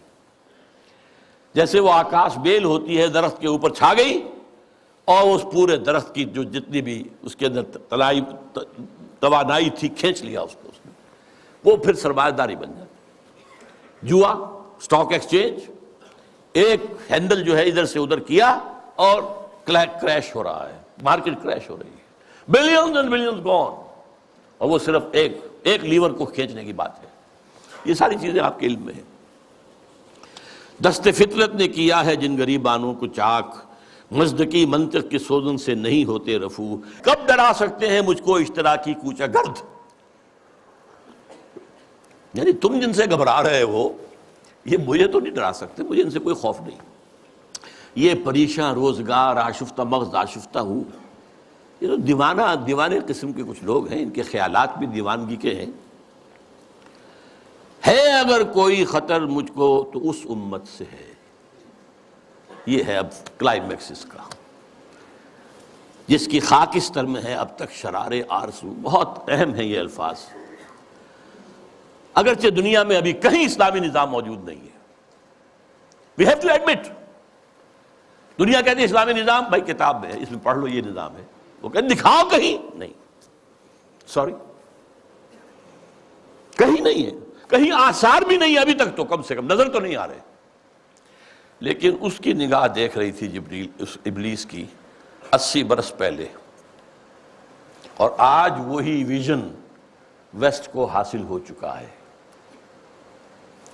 اس کی خاکستر میں ہے اب تک شرار آرزو. خاکستر ایک اگر انگارہ ہے، انگارے کے اوپر راکھ آ جاتی ہے تو آگ تو نظر نہیں آتی، تو راکھ ہے. کہیں اب آپ اسے اٹھائیں گے اور وہ اگر راکھ نکل گئی پھر پتہ چلے گا اندر کیا ہے. یہ وہ دیکھ رہا ہے اس امت کی خاکستر میں شرار آرزو موجود ہے اگر مجھ کو خطر کوئی تو اس امت سے ہے جس کی خاکستر میں ہے اب تک شرار آرزو۔ یہ شرار آرزو پیدا کب ہوا یہ بھی سمجھ لیجئے۔ ویسٹرن کلونیلزم کا بستر جب طے ہوا، وہ نئی بساط بچھانی ہے اس کے بعد ہی، جیسے ہی ویسٹرن کلونیلزم گیا ہے ورلڈ بینک صاحب تشریف لے آئے، اسی وقت قائم ہوئے ہیں، مالیاتی استعمار کا آغاز۔ لیکن جب یہ طے ہوا، اب ہم مسلمان بھی آزاد ہو گئے، تو خیال آیا جیسے کسی بے ہوش سے ہوش میں آنے کے بعد یاد آتا ہے میں کیا تھا، ہم کیا تھے، ہمارا بھی تو ایک نظام تھا، کم سے کم یہ کہ ہمارے بھی کچھ قوانین تھے، کچھ تعزیرات تھیں، کچھ حدود تھے، کچھ سزائیں تھیں، کوئی فیملی لاز تھے، کوئی ہمارے جو قانون وراثت تھا، ہماری تہذیب تھی، ہمارے ہاں کی وہ شرم اور عفت والی جو ہے ایک معاشرت تھی، وہ یاد آئی اور ایک خواہش دل میں انگڑائیاں لینے لگی۔ And this was a universal phenomenon from Indonesia till Mauritania. Masyumi party, Jamaat Islami, خاکسار، اسلام کے غلبے کے لیے فدائیین ایران میں، مسجوبی پارٹی انڈونیشیا میں، الاخوان المسلمون مصر میں، عباد الرحمن لبنان میں، سعید نورسی ترکی میں، وغیرہ وغیرہ وغیرہ، یہ سب تحریک ایک ہے۔ نعیم صدیقی مرحوم نے ایک نظم بھی کہی تھی، مجھے اب وہ یاد تو نہیں ہے ایک ہی جذبہ، کہیں اونچا کہیں مدھم، یہ ایک ہی جذبہ ہے، یہ سارا کا سارا، نام اور ہے، وہ اخوان ہے، یہ جماعت اسلامی ہے، یہ خاکسار ہیں، خاکسار بھی ایک وقت میں بڑے زور شور سے اٹھے تھے۔ بہرحال یہ جذبہ جو ہے اس وقت سے ہے، لیکن افسوس یہ جذبہ دو چیزوں میں ٹھوکر کھا گیا۔ ایک تو اس نے یہ سپوز کر لیا جب ہم مسلمان ہیں تو ایمان تو ہمارے اندر ہے، بس یہ سب سے بڑی غلط، ایمان نہیں ہے بھائی، یہ ایک موروثی عقیدہ ہے، اٹس ناٹ ایمان۔ ایمان وہ ہوتا ہے جو پرسنل کنوکشن کی شکل اختیار کرے، یقین پیدا کر ہے، ناداں یقین سے ہاتھ آتی ہے وہ درویشی کے جس کے سامنے جھکتی ہے فغفوری۔ You start with this that we are Muslims, so that we are Momins۔ اب بس صرف عمارت بنانی ہے، اللہ غلط۔ اصل میں تو ایمان کی دوبارہ تجدید بنیاد ہے اس کام کی۔ اور نمبر دو یہ کہ انہوں نے سوچا کہ دنیا میں اور جس طریقے سے چیزیں چلتی ہیں ایسے ہی ہم بھی کہیں الیکشن میں حصہ لے کر لیں، کہیں کچھ اور کام کر لیں، کہیں کوئی فوجی بغاوت سے کر لیں۔ نہیں بھائی، اس سے نہیں ہوگا، اس کا طریقہ وہی ہوگا جو محمد الرسول اللہ کا تھا صلی اللہ علیہ وسلم۔ پوری انسانی زندگی میں ایک ہی مرتبہ، اور تمام انبیاء اور رسول کی جماعت میں سے صرف ایک ہی شخص کے ہاتھوں وہ انقلاب برپا ہوا تھا اور کسی کے ہاتھوں نہیں ہوا، اور وہ ہے محمد صلی اللہ علیہ وسلم۔ وہی اول وہی آخر، اور اب بھی ہونا ہے، یہ صحیح ہے۔ ابلیس بھی ٹھیک دیکھ رہا ہے، اور علامہ اقبال نے بھی ٹھیک دیکھا، اور آج بش بھی ٹھیک دیکھ رہا ہے، بلیر اس کا چھوٹا بھائی بھی دیکھ رہا ہے۔ وہ چونکہ اس نے کہا، بلیر نے، جو خلافت کا نام لے وہ فنڈامنٹلسٹ ہے، وہ ٹیررسٹ ہے، اور بش نے تو کہہ دیا، یہ کسی مسلمان کو تو میرے علم کی حد تک تو یہ خیال بھی نہیں آیا تھا کہ یہ تو اسپین سے لے کر اور انڈونیشیا تک خلافت قائم کرنا چاہتے ہیں۔ اسپین کا لفظ میں نے تو آج تک نہیں سنا تھا، لیکن خوف دیکھیے، ہیبت، فتنہ فردا کی ہیبت کا یہ عالم ہے کہ آج وہ جو کانپ رہے ہیں کہ یہ خلافت کا نظام نہ آ جائے کہیں۔ تو وہ خاکستر میں شرار آرزو ہے، اندیشہ یہی ہے کہ کہیں یہ بڑھ کر کوئی بہت بڑے طوفان کی شکل اختیار نہ کر لے۔ کرتے ہیں اشک سحر گاہی سے جو ظالم وضو، خال خال اس قوم میں اب تک نظر آتے ہیں وہ، کرتے ہیں اشک سحر گاہی سے جو ظالم وضو، جانتا ہے جس پہ روشن باطن ایام ہے، مصدقیت فتنہ فردا نہیں اسلام ہے۔ اب مجھے ذرا جلدی کرنی ہے، وقت بہت ختم ہو رہا ہے۔ دیکھیے اب حقیقت بھی نہیں، اس امت کی حالت کیا ہے اس وقت۔ جانتا ہوں میں یہ امت حامل قرآن نہیں، جانتا ہوں میں یہ امت حامل قرآن نہیں، ہے وہی سرمایہ داری بندہ مومن کا دین۔ Very better 100% correct. دولت پرستی، مادہ پرستی، یہ ہر ایک کے اندر پلی ہوئی ہے، رگوں کے اندر، دلوں کی گہرائیوں میں اتری ہوئی ہے. جانتا ہوں میں کہ مشرق کی اندھیری رات میں بے ید بیضا ہے پیران حرم کی آستین. پیران حرم جو بیٹھے ہوئے ہیں، وہ جو صوفی و ملا، جو اس کو پہلے کہہ چکا ہے، صوفی ملا ملوکیت کے بندے ہیں تمام، ان کی آستین میں ید بیضا نہیں ہے. حضرت موسیٰ کے آستین میں سے ہاتھ نکلتا تھا تو وہ چمکتا ہوا ہوتا تھا، دمکتا ہوا سورج کی طرح. وہ نہیں ہے. بے ید بیضا ہے پیران حرم کی آستین، عصر حاضر کے تقاضاؤں سے ہے لیکن یہ خوف ہو نہ جائے آشکارا شرع پیغمبر کہیں. یہ اہم ترین شعر ہے اس نظم کا. میں نے آپ سے کہا تھا اقبال کے وہ دو اشعار، ہر کجا بینی جہان رنگ و بو، کہ از خاکش بروید آرزو، یا ز نور مصطفیٰ اورا بہاست، یا ہنوز اندر تلاش مصطفیٰ است. یہ جو ڈائلیکٹیکل پروسیس چل رہا ہے ہسٹری کا، یہ اصل میں کیا جا رہا ہے؟ ایک چیز پیدا ہوئی، اس کا رد عمل پیدا ہوا، اس کے بعد ان دونوں میں تصادم ہوا، پھر دونوں سے ایک مل کر جل کر ایک نظام وجود میں آ گیا. پھر اس کے اندر جو خرابی ہے وہ ظاہر ہوئی، اس نے اپنے رد عمل کو جنم دیا. Thesis, antithesis, synthesis. یہ سنتھیسس پھر تھیسس بن گیا، پھر اینٹی تھیسس، پھر سنتھیسس. واقعہ یہ ہے کہ نوع انسانی رفتہ رفتہ جا رہی ہے اس ڈائلیکٹیکل پروسیس کے تحت بھی اسی نظام کی طرف جو محمد نے عطا کیا صلی اللہ علیہ وسلم. وہ کہتا ہے اس سے خوف ہے، امت میں دم نہیں ہے. اس کا قول ہے یہ، اللہ کرے گا اس امت میں جہاں پیدا ہو جائے گی. لیکن کہہ وہی رہا کہ میں جانتا ہوں میں یہ امت حامل قرآن نہیں ہے، وہی سرمایہ داری بندہ مومن کا دین.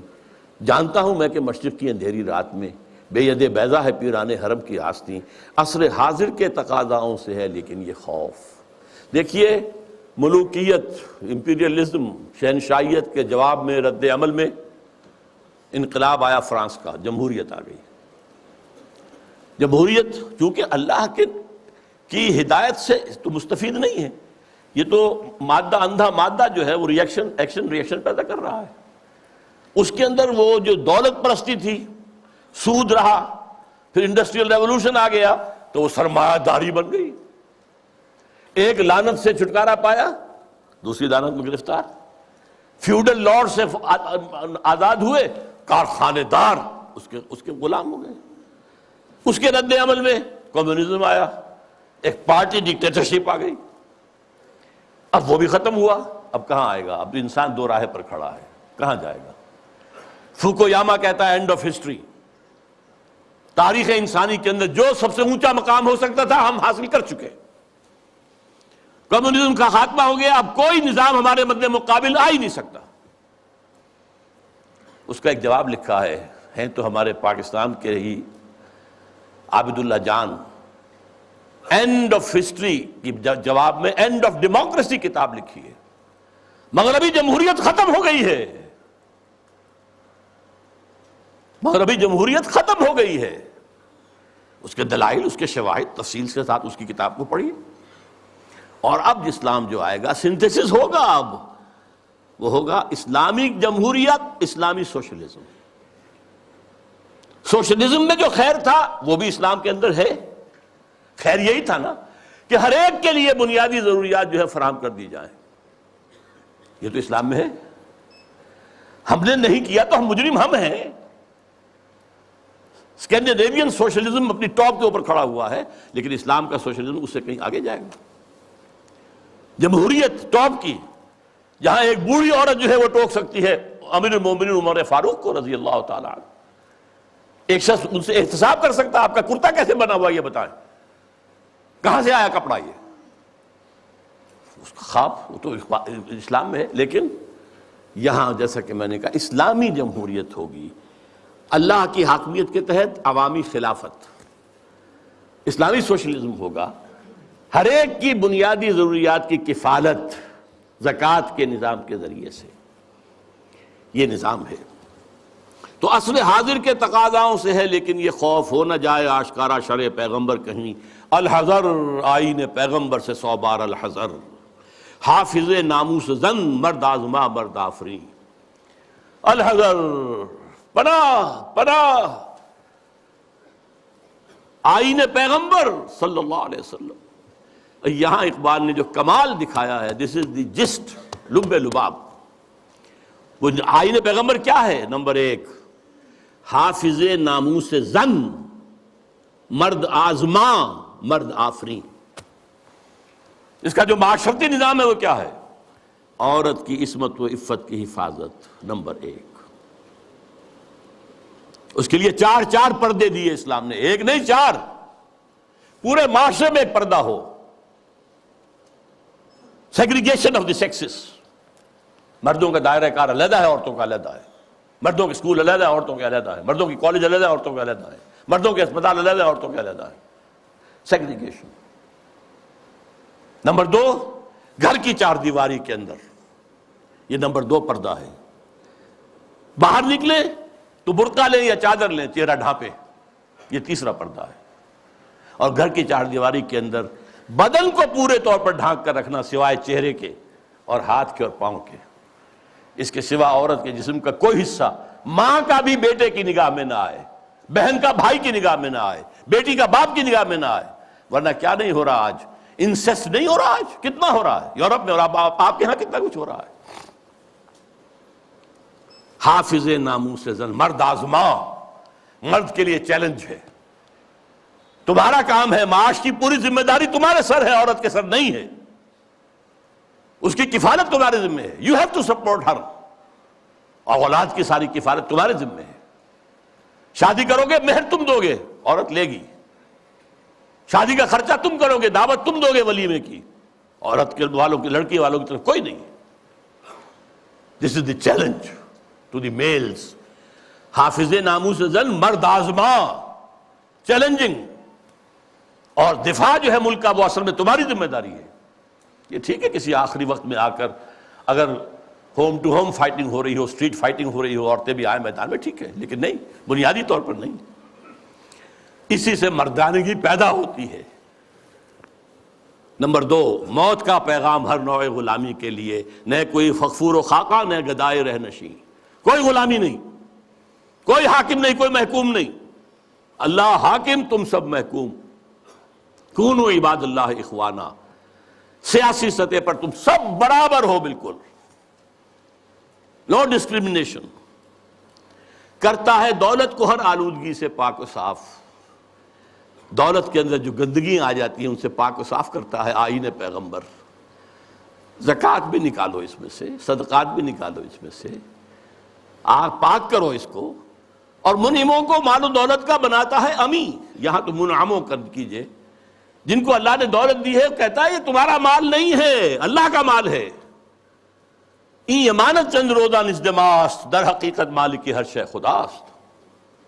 یہ تو امانت ہے، جو مالک ہے اس کی مرضی کے مطابق میں تصرف کرو گے، اور اس سے بڑھ کر کیا فکر و عمل کا، اس سے بڑھ کر اور کیا فکر و عمل کا انقلاب؟ بادشاہوں کی نہیں، اللہ کی ہے یہ زمین۔ دیکھ خدایا یہ زمین تیری نہیں، تیری نہیں، تیرے آبا کی نہیں، تیری نہیں، میری نہیں، اللہ کی زمین ہے۔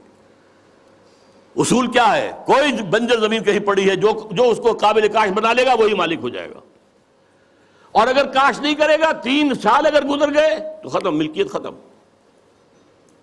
اور جس کی زمین ہے خود کاشت کرے، یہ میں پہلے بیان کر چکا ہوں۔ امام ابو حنیفہ، امام مالک دونوں کا موقف ہے۔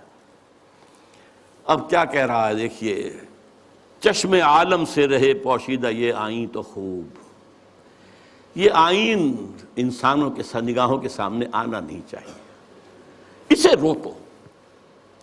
ذرا سی جھلک دکھانے کی امید ہو گئی افغانستان میں، اس ابلیس اور ابلیس کے چیلوں نے نپ دی ایول ان دی بڈ، ختم، جھلک ہو گئی تھی، تھوڑی سی جھلک تھی، پورے افغانستان میں امن و امان ہو گیا تھا۔ یہ غنیمت ہے کہ خود مومن ہے محروم یقین۔ ہمارے لیے یہ بات ہے قابل اطمینان کہ مومن ہی کو یقین نہیں ہے کہ میرے پاس یہ نظام ہے، یہ نظام واقعی اچھا ہے، یہاں تو کہتے ہیں سود کے بغیر کوئی نظام چل ہی نہیں سکتا، معیشت کا کوئی نظام ممکن ہی نہیں ہے، یہ ہمارے ہاں سب کہتے ہیں۔ وہ سارا نظام جو ان کا جو ہے وہ جادو وہ ہے جو سر چڑھ کر بول رہا ہے یہی بہتر الہیات میں الجھا رہے، یہ کتاب اللہ کی تعویلات میں الجھا رہے، اسی میں لگائے رکھو اسے، اس میں یہ مفہوم اور اس کے اندر یہ مفہوم اور اس میں سے نکالو اور بال کی کھال اتارو، اس میں لگائے رکھو، توڑ ڈالے جس کی تکبیریں طلسم میں ششجہات، ہونا روشن اس خدا اندیش کی تاریک رات۔ یہ خدا کا تصور رکھنے والا جو ہے، اس کی رات جو تاریک ہے وہ کہیں روشن نہ ہو جائے، صبح نہ طلوع ہو جائے، کیونکہ پھر اس کی تکبیریں جو ہیں ششجہات، 6 جو ڈائمنشنز ہیں، ان سب کو جو ہے توڑ کے رکھ دے گی۔ اب وہ مسائل کیا ہیں ان میں الجھاؤ؟ یہ اقبال کے خاص زمانے کے مسائل تھے۔ ابن مریم مر گیا یا زندہ جاوید ہے؟ حضرت مسیح فوت ہو چکے، سولی چڑھ چکے، یا نہیں آ کر کشمیر میں دفن ہو گئے، یا کیا ہوا؟ ابن مریم مر گیا یا زندہ جاوید ہے؟ ہیں صفات ذات حق حق سے جدا یا عین ذات؟ یہ میں پہلے گنوا چکا ہوں آپ کو۔ آنے والے سے مسیح ناصری مقصود ہے یا مجدد جس میں ہوں فرزند مریم کے صفات؟ وہ جس کے آنے کی خبر دی گئی ہے وہ وہی عیسیٰ ابن مریم ہوں گے، مسیح ناصری، جیزس آف نازرت، یا یہ کوئی مجدد ہوگا جس کے اندر مریم، فرزند مریم کے صفات؟ یہ سارے مسائل اس زمانے میں قادیانیت نے بڑے زور اور شور کے ساتھ کھڑے کیے ہوئے تھے۔ آج آپ نہیں جان سکتے جس قدر یہ چیزیں جو ہیں مسلمانوں میں، کم سے کم ہندوستان میں اور خاص طور پہ پنجاب کے اندر، جس تیزی کے ساتھ یہ پروان چڑھی ہے، اور قادیانیت جو ہے جنگل کی آگ کی طرح پھیل رہی تھی اس وقت۔ اس لیے کہ غلام احمد قادیانی نے کچھ مناظرے سر کیے تھے، کچھ عیسائیوں کو شکستیں دی تھی، کچھ آریاؤں کو شکستیں دی تھی، وہ سب کے جو ہے آنکھوں کا تارا تھا۔ خود اقبال نے تعریف کی غلام احمد قادیانی کی، لیکن پھر اس کے بعد ان کو کافر قرار دیا، اور جب انہیں پوچھا گیا کہ یہ کیا معاملہ ہے، آپ نے پہلے تو تعریف کی تھی، تو کہا only stones do not change. یہ فتنے ان کے اٹھائے ہوئے الفاظ ہیں اس وقت میں۔ ہے کلام اللہ کے الفاظ حادث یا قدیم، امت مرحوم کی ہے کس عقیدے میں نجات؟ کیا مسلمان کے لیے کافی نہیں اس دور میں یہ الہیات کے ترشے ہوئے لات و منات؟ تم اسے بیگانہ رکھو عالم کردار سے، تاب سات زندگی میں اس کے سب مہرے ہوں مات۔ خیر اسی میں ہے قیامت تک رہے مومن غلام، چھوڑ کر اوروں کی خاطر یہ جہان بے ثبات۔ ہے وہی شعر و تصوف اس کے حق میں خوب تر، جو چھپا دے اس کی آنکھوں سے تماشائے حیات۔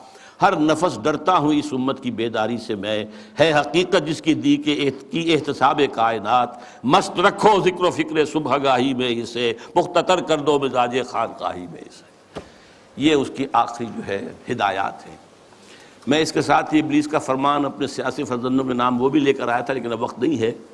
اب جو دوسرا حصہ تھا میری گفتگو کا، وہ جماعت جو بنانا چاہتے تھے علامہ اقبال، وہ جو میں بیان کر چکا ہوں، ایسی جماعت جس میں پریکٹسنگ مسلمز ہوں، اسلام کو پہلے اپنے وجود پر نافذ کریں پھر میدان میں آئیں، اور بیعت کی بنیاد پر، امارت کی بنیاد پر نظام ہو۔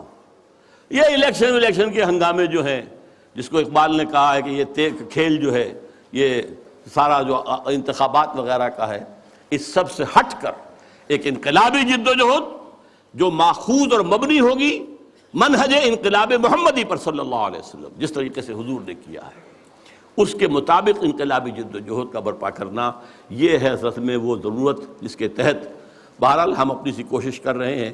آپ بھی سوچئے، غور کیجئے، فکر کیجئے۔ اللہ تعالیٰ مجھے اور آپ کو خیر کی توفیق دے۔ اقول قولی ھذا واستغفر اللہ لی ولکم ولسائر المسلمین والمسلمات۔